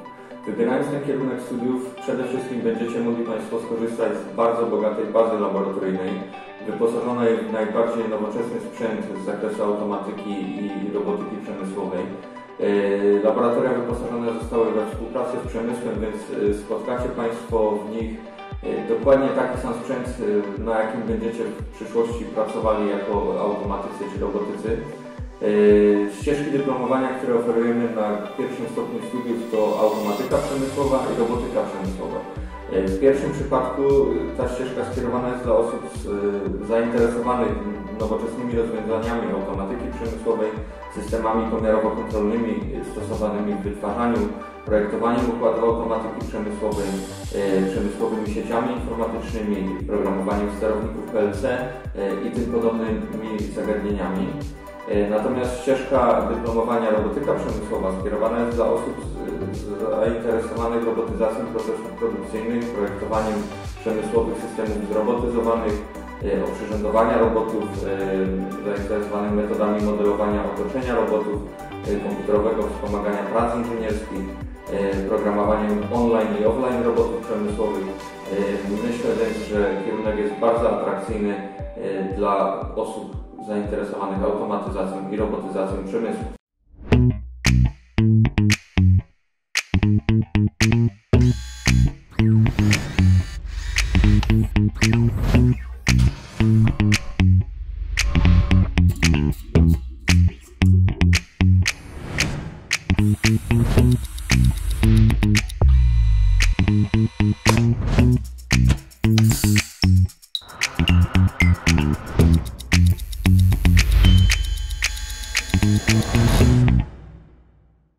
Dzień dobry, nazywam się Wojciech Sitek, jestem prodziekanem na Wydziale Mechanicznym Technologicznym.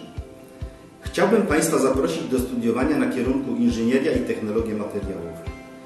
To nowa propozycja studiów, które będą uruchomione od października 2021 roku.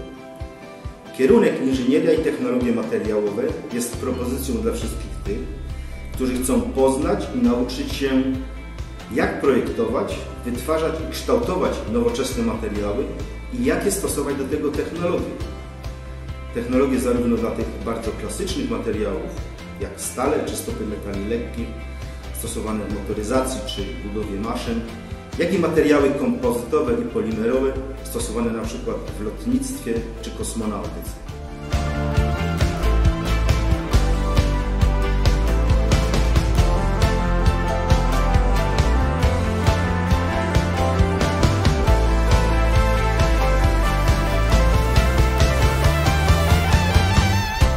Na kierunku Inżynieria i Technologie Materiałowe poznacie Państwo również bardzo subtelne materiały stosowane w instalacjach energii odnawialnych, takich jak na przykład ogniwa fotowoltaiczne, aż w końcu po materiały stosowane w medycynie, na przykład w implantologii czy stomatologii. Studia na kierunku Inżynieria i Technologie Materiałowe to w końcu propozycja dla tych, którzy mają w sobie duszę badacza i chcieliby poznać najnowocześniejsze metody badań materiałów, w tym ich budowy i struktury, i to na poziomie pojedynczych atomów. Podczas studiów będziecie Państwo mieli możliwość wyboru jednej ze ścieżek kształcenia: Inżynieria materiałów funkcjonalnych, Inżynieria powierzchni i technologie spawalnicze oraz Inżynieria biomateriałów. Serdecznie zapraszam do studiowania na Wydziale Mechanicznym Technologicznym Politechniki Śląskiej, w tym na kierunku Inżynieria i Technologie Materiałowe.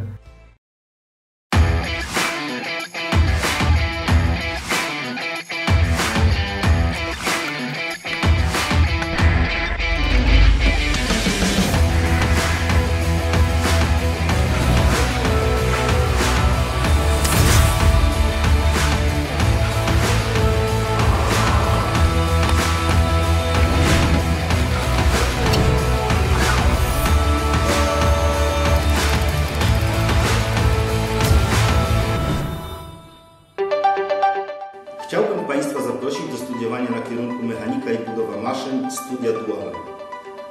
Ten kierunek studiów to oferta skierowana dla tych wszystkich, którzy chcą łączyć studiowanie z możliwością pracy zawodowej i doskonalenia umiejętności praktycznych już podczas studiów.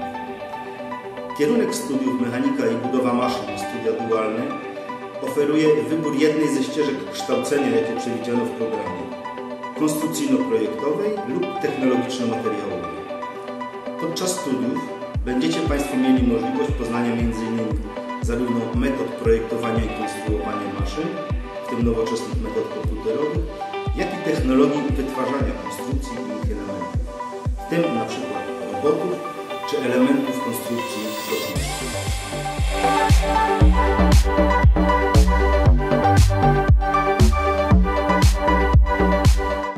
Na kierunku Mechanika i Budowa Maszyn, studia dualne, czas studiów jest podzielony w połowie na okres zdobywania wiedzy w murach wydziału i czas, kiedy zdobywacie Państwo umiejętności praktyczne, pracując zawodowo w wybranym przez siebie zakładzie przemysłowym.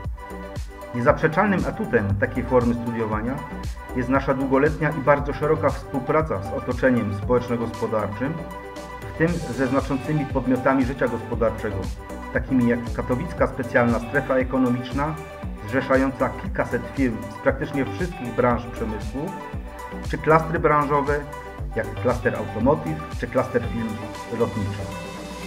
Z wieloma z tych firm mamy podpisane umowy patronackie lub inne umowy, które pozwolą Państwu na podjęcie pracy lub realizację płatnych staży w tych firmach podczas studiów.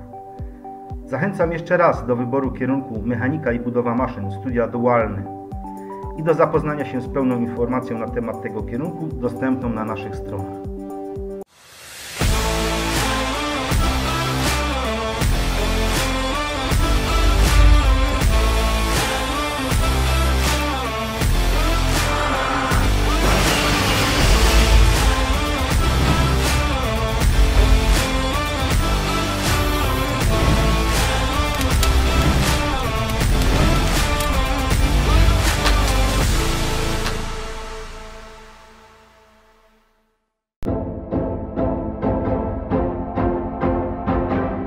Kończyłem liceum ogólnokształcące i często po liceum wiele osób zastanawia się, czy da sobie radę na studiach technicznych.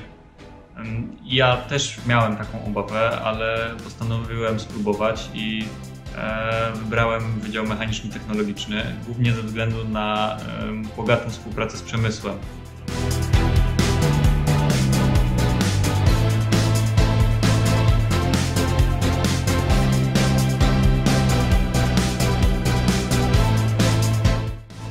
Wybrałam Wydział Mechaniczno-Technologiczny ze względu na bogatą bazę laboratoryjną na tym wydziale.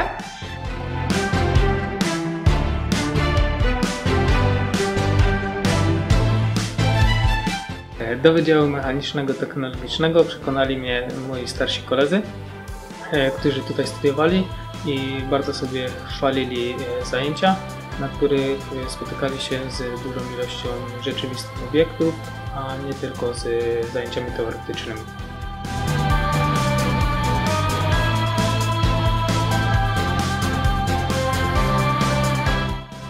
Ja od dłuższego czasu chciałem pracować w branży motoryzacyjnej, a Wydział Mechaniczno-Technologiczny był najszybszą drogą, żeby to osiągnąć.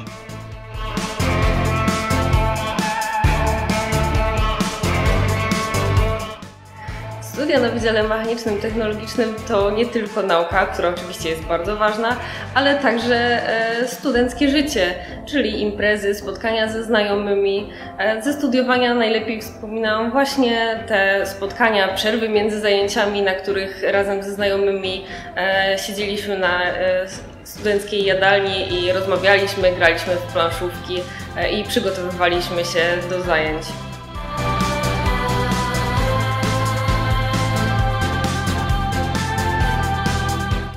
Wydział Mechaniczno-Technologiczny oferuje także bogatą i szeroką gamę studenckich kół naukowych. Sama miałam możliwość brać udział w pracach takiego koła naukowego.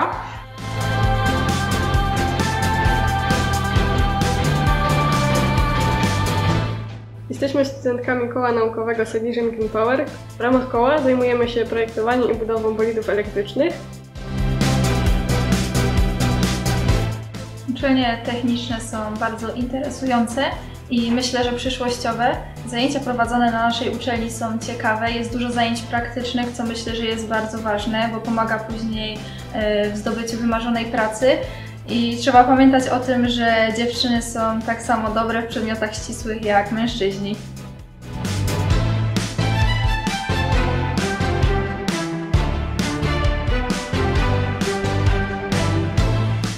Jeśli chodzi o kobiety na wydziale, wydaje mi się, że nie ma się czego obawiać, ponieważ mamy pewną przewagę, jeśli chodzi na przykład o naszą dokładność czy zorganizowanie.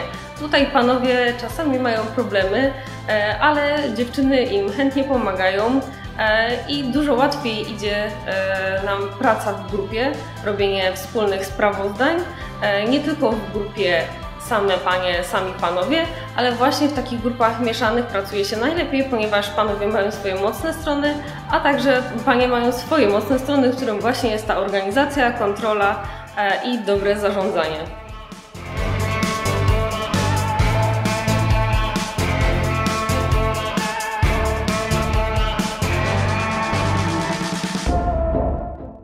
Zachęcam do podjęcia studiów na Wydziale Mechanicznym Technologicznym.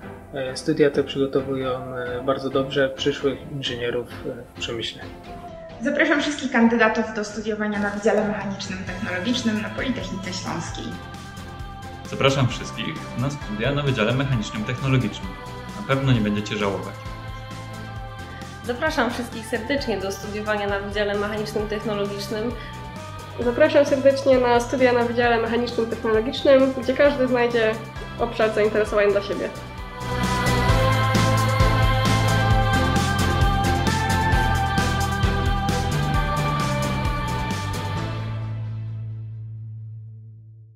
Zapewne wiecie, że nasza uczelnia jest wielokampusowa. Wprawdzie główna siedziba mieści się w Gliwicach, ale studiując u nas równie dobrze można robić to na przykład w Zabrzu. Mieści się tam jeden z naszych 2 wydziałów zabrzańskich. Wydział Organizacji i Zarządzania, gdzie znajdziecie analitykę biznesową, logistykę, socjologię, zarządzanie i inżynierię produkcji oraz zarządzanie projektami.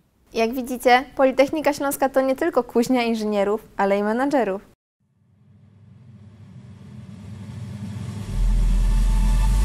Wydział Organizacji i Zarządzania Politechniki Śląskiej w Zabrzu oferuje bogaty pakiet kształcenia, ponieważ scala nauki techniczne z naukami humanistycznymi i ekonomicznymi. Program studiów oferuje szeroki zakres możliwości, a wszechstronna i uniwersalna wiedza, jaką można zdobyć na prowadzonych kierunkach studiów, pozwala na lepsze dostosowanie się do wymogów panujących na rynku. Zanim jednak przedstawimy wszystkie kierunki studiów, warto zaznaczyć, że Wydział Organizacji i Zarządzania dynamicznie zmieniał się w ostatnich latach. Uruchomiono tak zwane strefy studenta, w których każdy student może odpocząć w przerwie od zajęć. Do dyspozycji studentów zostały oddane strefa zieleni czy strefy wypoczynkowe wyposażone w piłkarzyki i tenis stołowy, golf, rzutki, a nawet komputery z dostępem do internetu i baz bibliotecznych. Ponadto na kampusie Wydziału Organizacji i Zarządzania znajdziemy też bufet i sklepik z dobrą kawą. Udogodnienia dla studentów to dopiero początek ostatnich zmian. W ostatnim roku uruchomiono nowoczesne laboratoria, takie jak Laboratorium Analityki Biznesowej i Laboratorium Zarządzania Procesami, które posiadają najnowszy sprzęt i oprogramowanie komputerowe, a także Laboratorium Kreatywnego Myślenia. To ostatnie zostało wyposażone w 2 multimedialne ekrany dotykowe oraz okulary wirtualnej rzeczywistości Oculus Rift. W tym laboratorium będą projektowane nowe produkty, a także będą tworzone wizualizacje i różnego rodzaju symulacje.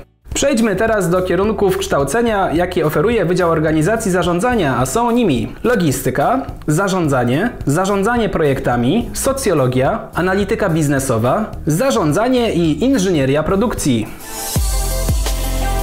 Zostając logistykiem, możemy pracować wszędzie tam, gdzie mamy do czynienia z przepływem towarów, ale nie tylko. Zostając inżynierem logistyki, można pracować w urzędach, służbie zdrowia, energetyce, portach miejskich i lotniczych i w wielu innych interesujących miejscach. Rynek pracy po logistyce jest bardzo atrakcyjny, szczególnie na Śląsku. Logistyka jest nowoczesnym kierunkiem, którego ukończenie pozwoli na zwiększenie swoich kompetencji z zakresu planowania i zarządzania przepływem towarów. Socjologia to kierunek, którego ukończenie umożliwia pracę w wielu dziedzinach, od przemysłu przez media aż po zarządzanie. Po takim kierunku jak socjologia mamy szerokie spektrum zatrudnienia. Ogromna znajomość literatury i umiejętności badawcze, tudzież umiejętność badań społecznych, stanowią wartościowy pakiet kompetencji. Socjologia na Wydziale Organizacji Zarządzania posiada program nauczania rozszerzony o zagadnienia z zakresu zarządzania. Socjologowie są poszukiwani na rynku w celu wykonywania profesjonalnych badań.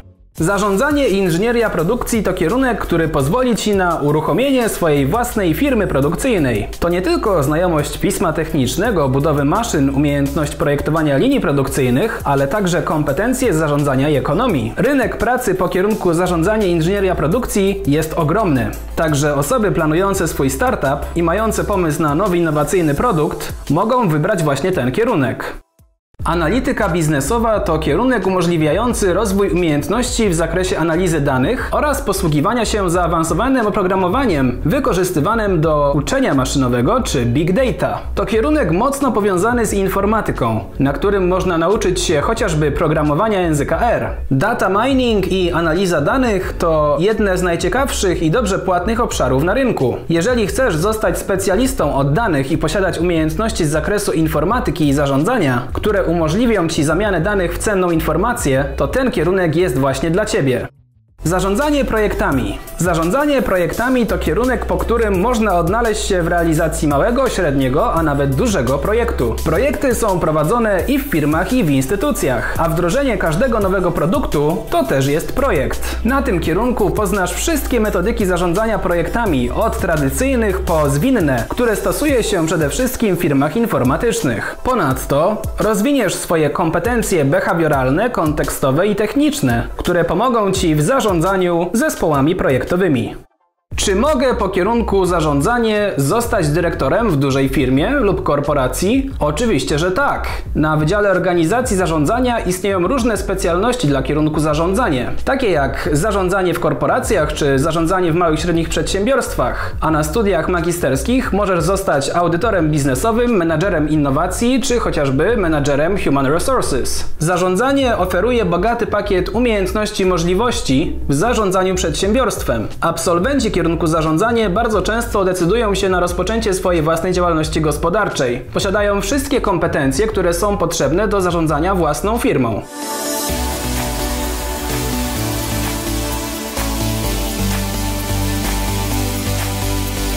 Zapraszamy na Wydział Organizacji Zarządzania Politechniki Śląskiej wszystkie osoby, które zdecydowały się lub planują podjąć studia. Jeśli chcesz zobaczyć, jak wygląda Wydział Organizacji Zarządzania, to przyjdź do nas. Nasi młodzi oraz doświadczeni wykładowcy z miłą chęcią Cię oprowadzą i pokażą Ci, że studiowanie może naprawdę być przyjemne, a w szczególności na technicznej uczelni.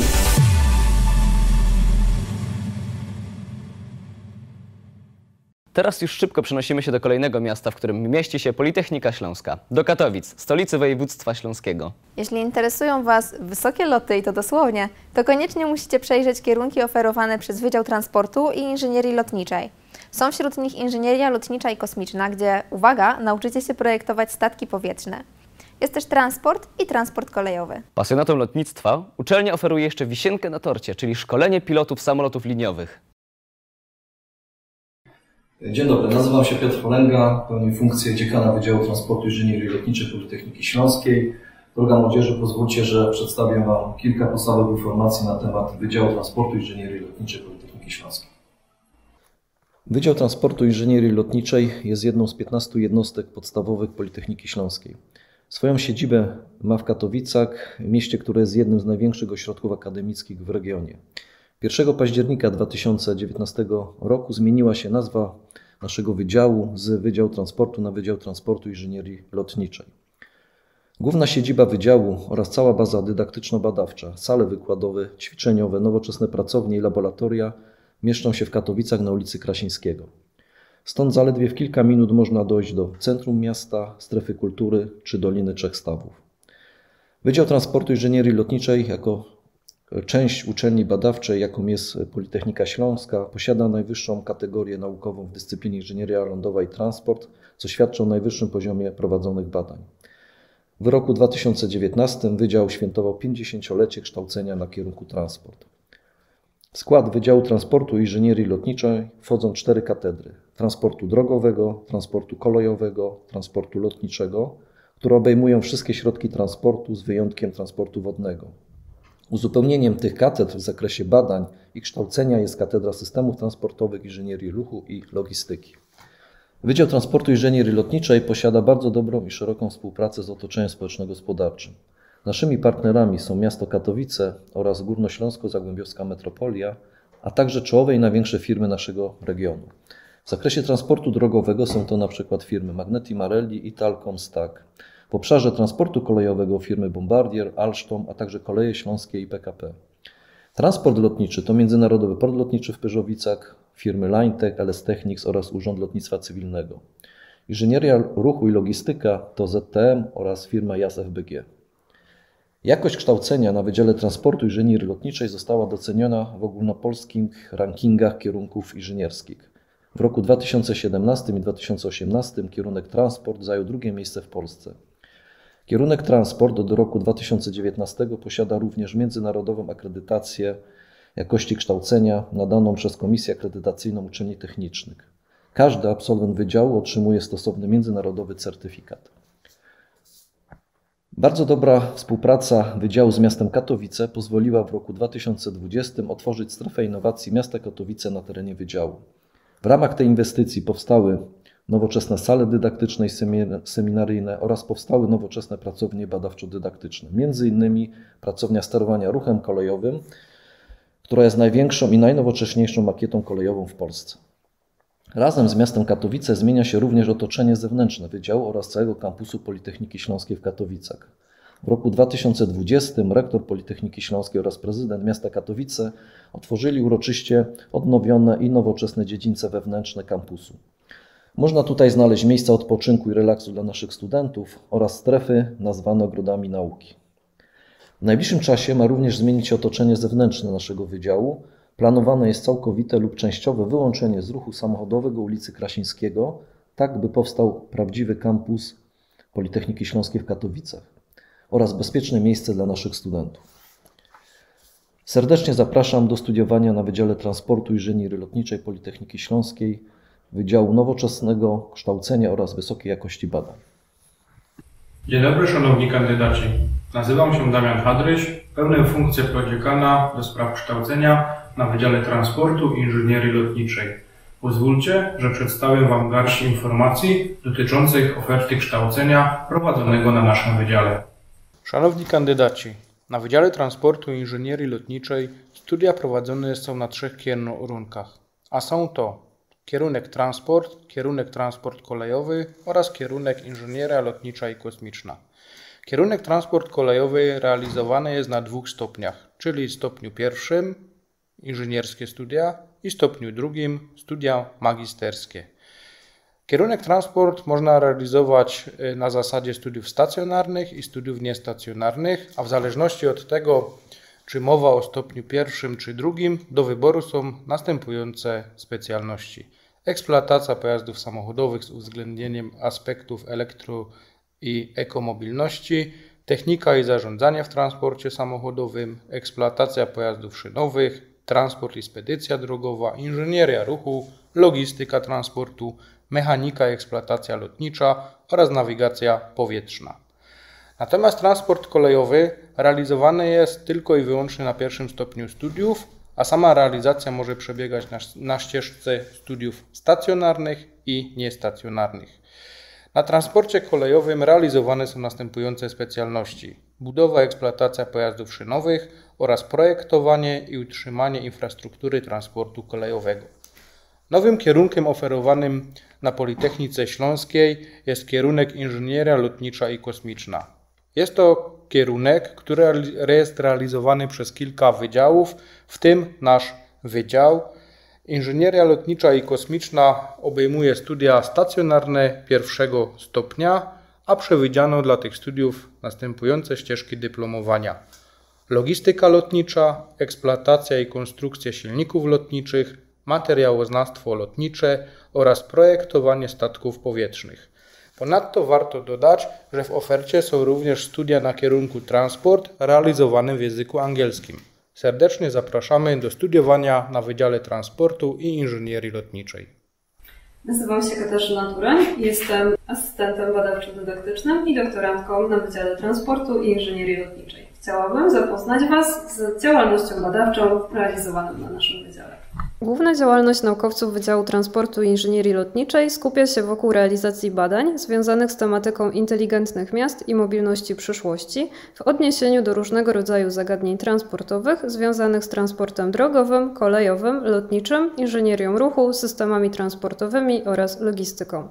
W przypadku transportu drogowego są to kwestie związane z budową i eksploatacją pojazdów samochodowych, ochroną środowiska w transporcie, w tym środowiskową oceną cyklu życia oraz modnymi zagadnieniami takimi jak elektromobilność czy aspektami zrównoważonego rozwoju transportu i mobilności z ukierunkowaniem na współdzielenie środków transportu, czyli coraz bardziej popularnymi usługami bike, car czy scooter sharingu.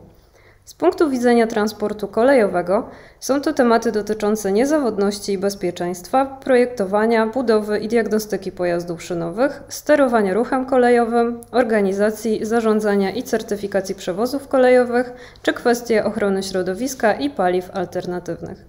Tematyka badawcza w ramach transportu lotniczego to badania związane z nowoczesnymi technologiami w lotnictwie cywilnym, systemami automatyzacji, budową i eksploatacją statków powietrznych, systemami informatycznymi w lotnictwie, bezpieczeństwem systemów lotniczych, bezzałogowymi statkami powietrznymi czy badaniami incydentów i wypadków lotniczych. Systemy transportowe, inżynieria ruchu i logistyka to z kolei badania związane z bezpieczeństwem w systemach transportowych i logistycznych, modelowaniem, analizą i optymalizacją procesów transportowych, inżynierią ruchu drogowego, publicznym transportem zbiorowym oraz infrastrukturą logistyczną i transportową. Wydział dysponuje także nowoczesną aparaturą badawczą i pracowniami, w tym nowo otwartymi w 2020 roku pracowniami budowy i eksploatacji pojazdów samochodowych oraz pracownią ruchu kolejowego wyposażoną w urządzenia sterujące, takie same jak wykorzystywane na nowoczesnych liniach kolejowych. Cześć, nazywam się Patrycja Sosna i jestem absolwentką studiów inżynierskich o specjalności technika i zarządzanie w transporcie samochodowym na Wydziale Transportu i Inżynierii Lotniczej Politechniki Śląskiej. Aktualnie kontynuuję kształcenie na studiach magisterskich i planuję wybrać specjalność transport i spedycja drogowa. Chcę Wam przedstawić pokrótce, jak działają koła naukowe na naszej uczelni.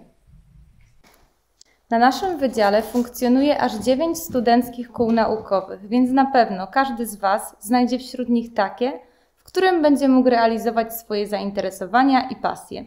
Działalność studenckich kół naukowych obejmuje wiele zakresów tematycznych, takich jak aspekty związane z budową pojazdów klasy Formuła Student, szeroko pojęta motoryzacja i transport drogowy, projektowanie elementów pojazdów i infrastruktury transportowej, logistyka transportu i łańcuch dostaw, inżynieria ruchu i technologie transportowe oraz transport lotniczy. Nasze koła naukowe dadzą Wam wiele możliwości rozwoju oraz poznania osób o podobnych zainteresowaniach. Serdecznie zapraszamy. Cześć, nazywam się Michał Soliński. Jestem absolwentem studiów pierwszego stopnia na specjalności eksploatacja pojazdów samochodowych na Wydziale Transportu i Inżynierii Lotniczej Politechniki Śląskiej. Obecnie jestem studentem studiów drugiego stopnia na specjalności eksploatacja pojazdów samochodowych. A teraz powiem Wam kilka słów na temat projektów PBL realizowanych na naszym wydziale. Podczas studiów na Wydziale Transportu i Inżynierii Lotniczej studenci mają możliwość realizacji projektów PBL. Projekty PBL, czyli Project Based Learning, to nauczanie poprzez realizację projektów.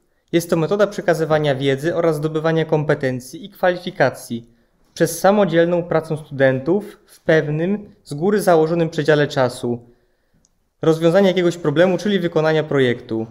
Oprócz poszerzania wiedzy, metoda PBL pomaga studentom rozwinąć wiele umiejętności miękkich, potrzebnych na kolejnych szczeblach edukacji i kariery zawodowej, takich jak praca w grupie, podejmowanie decyzji i branie za nie odpowiedzialności, planowanie i organizowanie pracy oraz odpowiednie zarządzanie czasem i dotrzymywanie terminów. Obecnie realizowane są dwa rodzaje projektów PBL. Pierwsze z nich to projekty PBL, w których biorą udział studenckie koła naukowe. Serdecznie zapraszam na studia prowadzone na Wydziale Transportu i Inżynierii Lotniczej i realizację projektów PBL. Już się pewnie zorientowaliście, że nasza uczelnia kształci nie tylko we wszystkich dziedzinach działalności inżynierskiej, ale także w wielu obszarach związanych z humanistyką. Jeśli lubicie uczyć się języków obcych albo macie zacięcie pedagogiczne, to oferta kierunków Instytutu Badań nad Edukacją i Komunikacją została pod Was skrojona. Czeka tam na Was lingwistyka stosowana i pedagogika. A o szczegółach już teraz posłuchajcie.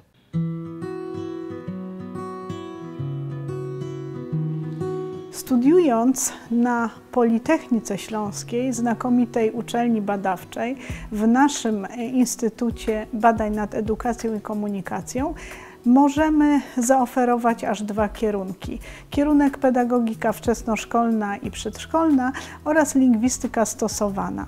Kierunek pedagogika wczesnoszkolna i przedszkolna przygotowuje do zawodu nauczyciela. Zatem nasi absolwenci znajdują pracę w szkołach i przedszkolach, nie tylko szkolnictwa państwowego, ale także prywatnego.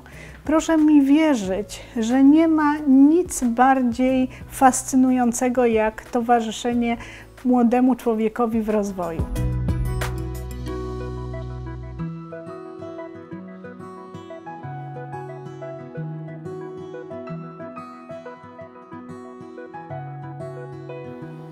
Jesteśmy w pracowni neuroedukacji, gdzie wykorzystujemy sprzęt, który bada neurologiczne podstawy trudności w uczeniu się dzieci. Dzięki temu sprawdzamy i poszukujemy przyczyn tych trudności, ale także budujemy rozwiązania dla tych konkretnych dzieci. Posiadamy także lustro weneckie, które pozwala nam na obserwację dzieci w ich naturalnym środowisku, stymulujemy środowisko uczenia się lub bawienia, w ten sposób również badamy ich zachowania. Połączenie pedagogiki i Politechniki Śląskiej tak naprawdę jest naszym punktem wyjścia do budowania takich właśnie miejsc, ponieważ bez technologii nie byłoby naszych badań. To właśnie dzięki temu, że mamy wsparcie z innych wydziałów, ludzi, którzy na co dzień zajmują się technologią, cyfryzacją, my jako pedagodzy rozwijamy swój warsztat. Jeśli wybierzesz studia na kierunku lingwistyka stosowana, nauczymy Cię mówić w różnych językach. To jest bezcenny dar, ta umiejętność porozumiewania się z całym światem. Będziesz mógł mieć pracę tłumacza i każdą inną, która umożliwi Ci bycie użytecznym człowiekiem dla innych osób. To bardzo ważne. Zapraszamy. Chcę też powiedzieć, że Politechnika jest taką uczelnią, a w ramach tej Politechniki nasz instytut, który oferuje bardzo wiele. Jeśli wybierzesz właśnie nas, możemy zaoferować Ci naukę, zdobywanie wiedzy w laboratoriach wiedzy. Dysponujemy laboratorium neuroedukacji, nowoczesnym laboratorium językowym, salą Montessori, salą gimnastyczną, a także innymi specjalistycznymi salami edukacyjnymi. Możemy Ci zaoferować podróż omalże dookoła świata. Możesz z nami wybrać program Erasmus i kontynuować semestr bądź nawet cały rok, a także zagraniczne praktyki w 19 krajach Europy. Możemy także włączyć Ciebie, jeśli tylko zechcesz, do naszych projektów badawczych, gdzie realizujemy fantastyczne badania, realizujemy kreatywne pomysły, konsekwencją których są użyteczne przedmioty pozwalające na udzielenie profesjonalnej pomocy ludziom, którzy tej pomocy potrzebują w edukacji właśnie i komunikacji. Możemy także, jeżeli tylko zechcesz, dać Ci wszystko to, o czym tylko marzysz. Dlaczego tak mówię? Dlatego, że jeżeli posiądziesz profesjonalne przygotowanie zawodowe, znajomość wielu języków, to co? To tak naprawdę możesz wszystko. Dlatego zachęcamy Cię, przyjdź do nas. Ludwik Wittgenstein, austriacki filozof, powiedział kiedyś: granice mojego języka są granicami mojego świata. Dlatego serdecznie zapraszamy wszystkich, którzy chcieliby z jednej strony ugruntować swoją znajomość języków obcych, poszerzyć znajomość języków obcych, a tym samym otworzyć się na świat, zdobyć poprzez naukę w naszym instytucie, zakładzie szerszą perspektywę poznawczą, stać się obywatelami świata. Studia te, oprócz tego, że pozwolą Państwu spędzić bardzo miło czas w naszym instytucie, skorzystać na przykład z wyjazdów na Erasmus, również zapewnią Państwo dobrą przyszłość zawodową, gdyż raczej bez problemu jako przyszli tłumacze znajdziecie Państwo pracę w najróżniejszych firmach w naszym regionie. Warto u nas studiować, bo studiowanie to niesamowita przygoda, pełna ciekawych doświadczeń, nowych możliwości, a przede wszystkim rozwoju osobistego, ale także społecznego. Atmosfera panująca na zajęciach to jest zupełnie coś wyjątkowego i możemy powiedzieć niespotykanego. Wykładowcy swoimi działaniami tak kierują studentami, że panuje cały czas atmosfera takiej wzajemnej motywacji. Nie ma tutaj mowy o jakimś negatywnym stresie czy stresie, który by nas miał paraliżować przed jakąś nauką czy kolokwiami. I uważam, że to istotny aspekt w wyborze studiów. Zapraszam.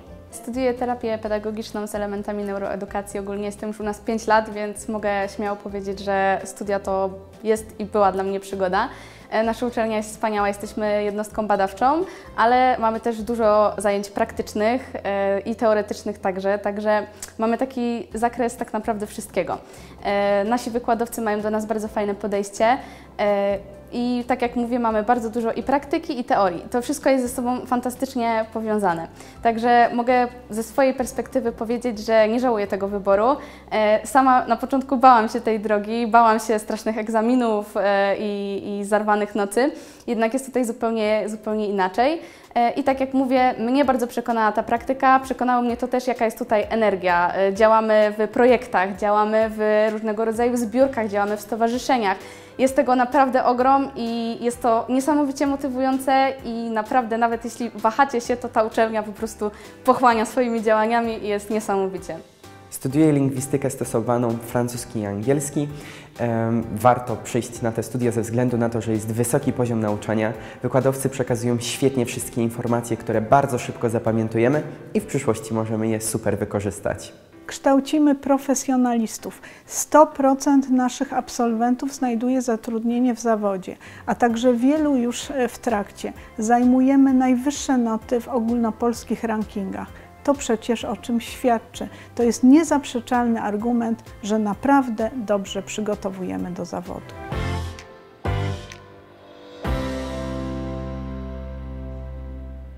To, że otaczający nas świat jest fascynujący, widać gołym okiem. Jednak by przyjrzeć się istocie zjawisk, potrzebne jest już szkiełko badacza i wiedza, którą możecie zdobyć studiując w Instytucie Fizyki, Centrum Naukowo-Dydaktycznym. Do wyboru macie na przykład fizykę techniczną i to studia o profilu praktycznym. Po szczegóły sięgnijcie na stronę rekrutacja.polysyly.pl. A my już dziś polecamy Dzień Otwarty Instytutu Online, który odbędzie się 21 kwietnia.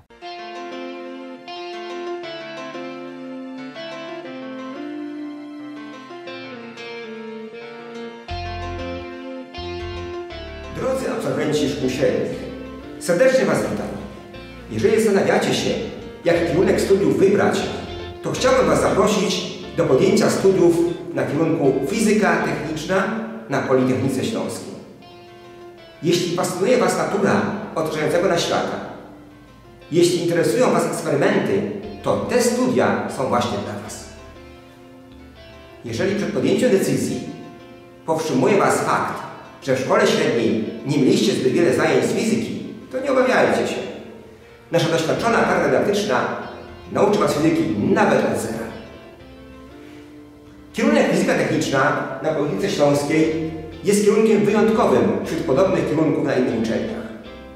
To kierunek praktyczny, utworzony na zapotrzebowanie firm z branży zaawansowanych technologii działających na Śląsku. To u nas, oprócz wiedzy, będziecie mieli możliwość zdobycia praktyki we współpracujących z nami firmach.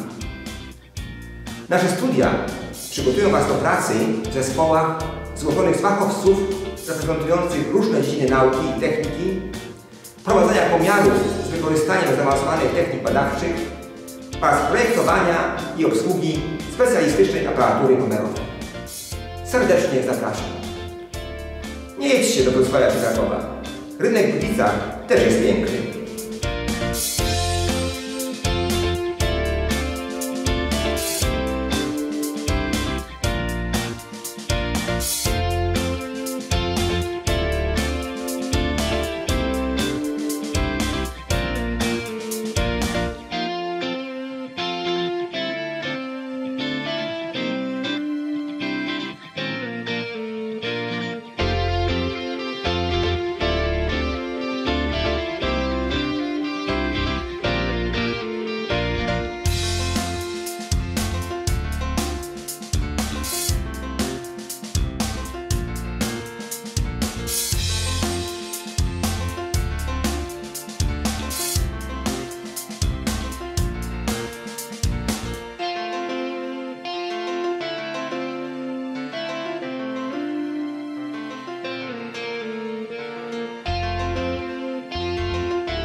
Geoinformatyka i geologia środowiska to kierunek utworzony przez doświadczoną kadrę.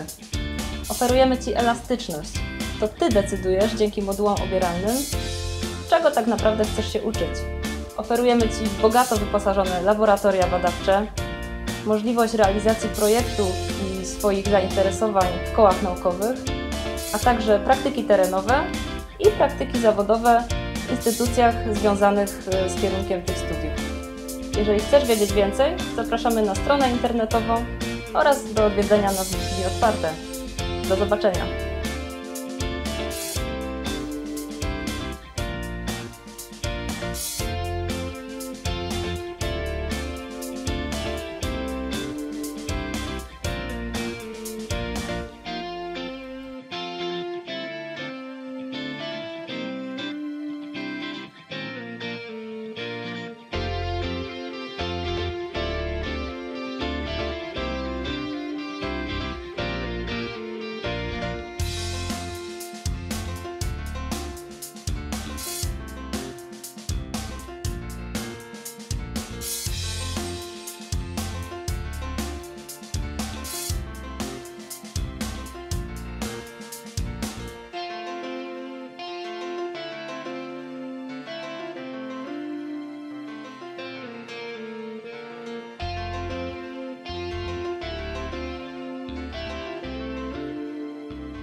To już wszystko, co na dziś dla Was przygotowaliśmy, ale to jeszcze nie koniec przygody z dniami otwartymi na Politechnice Śląskiej. Przypominam, że jutro poznacie tajniki rekrutacji i na Wasze pytania na żywo będą odpowiadać pracownicy Centrum Obsługi Studiów. Więc nie zaśpijcie i widzimy się o 11:00. Serdecznie dziękujemy Wam za uwagę. Do zobaczenia!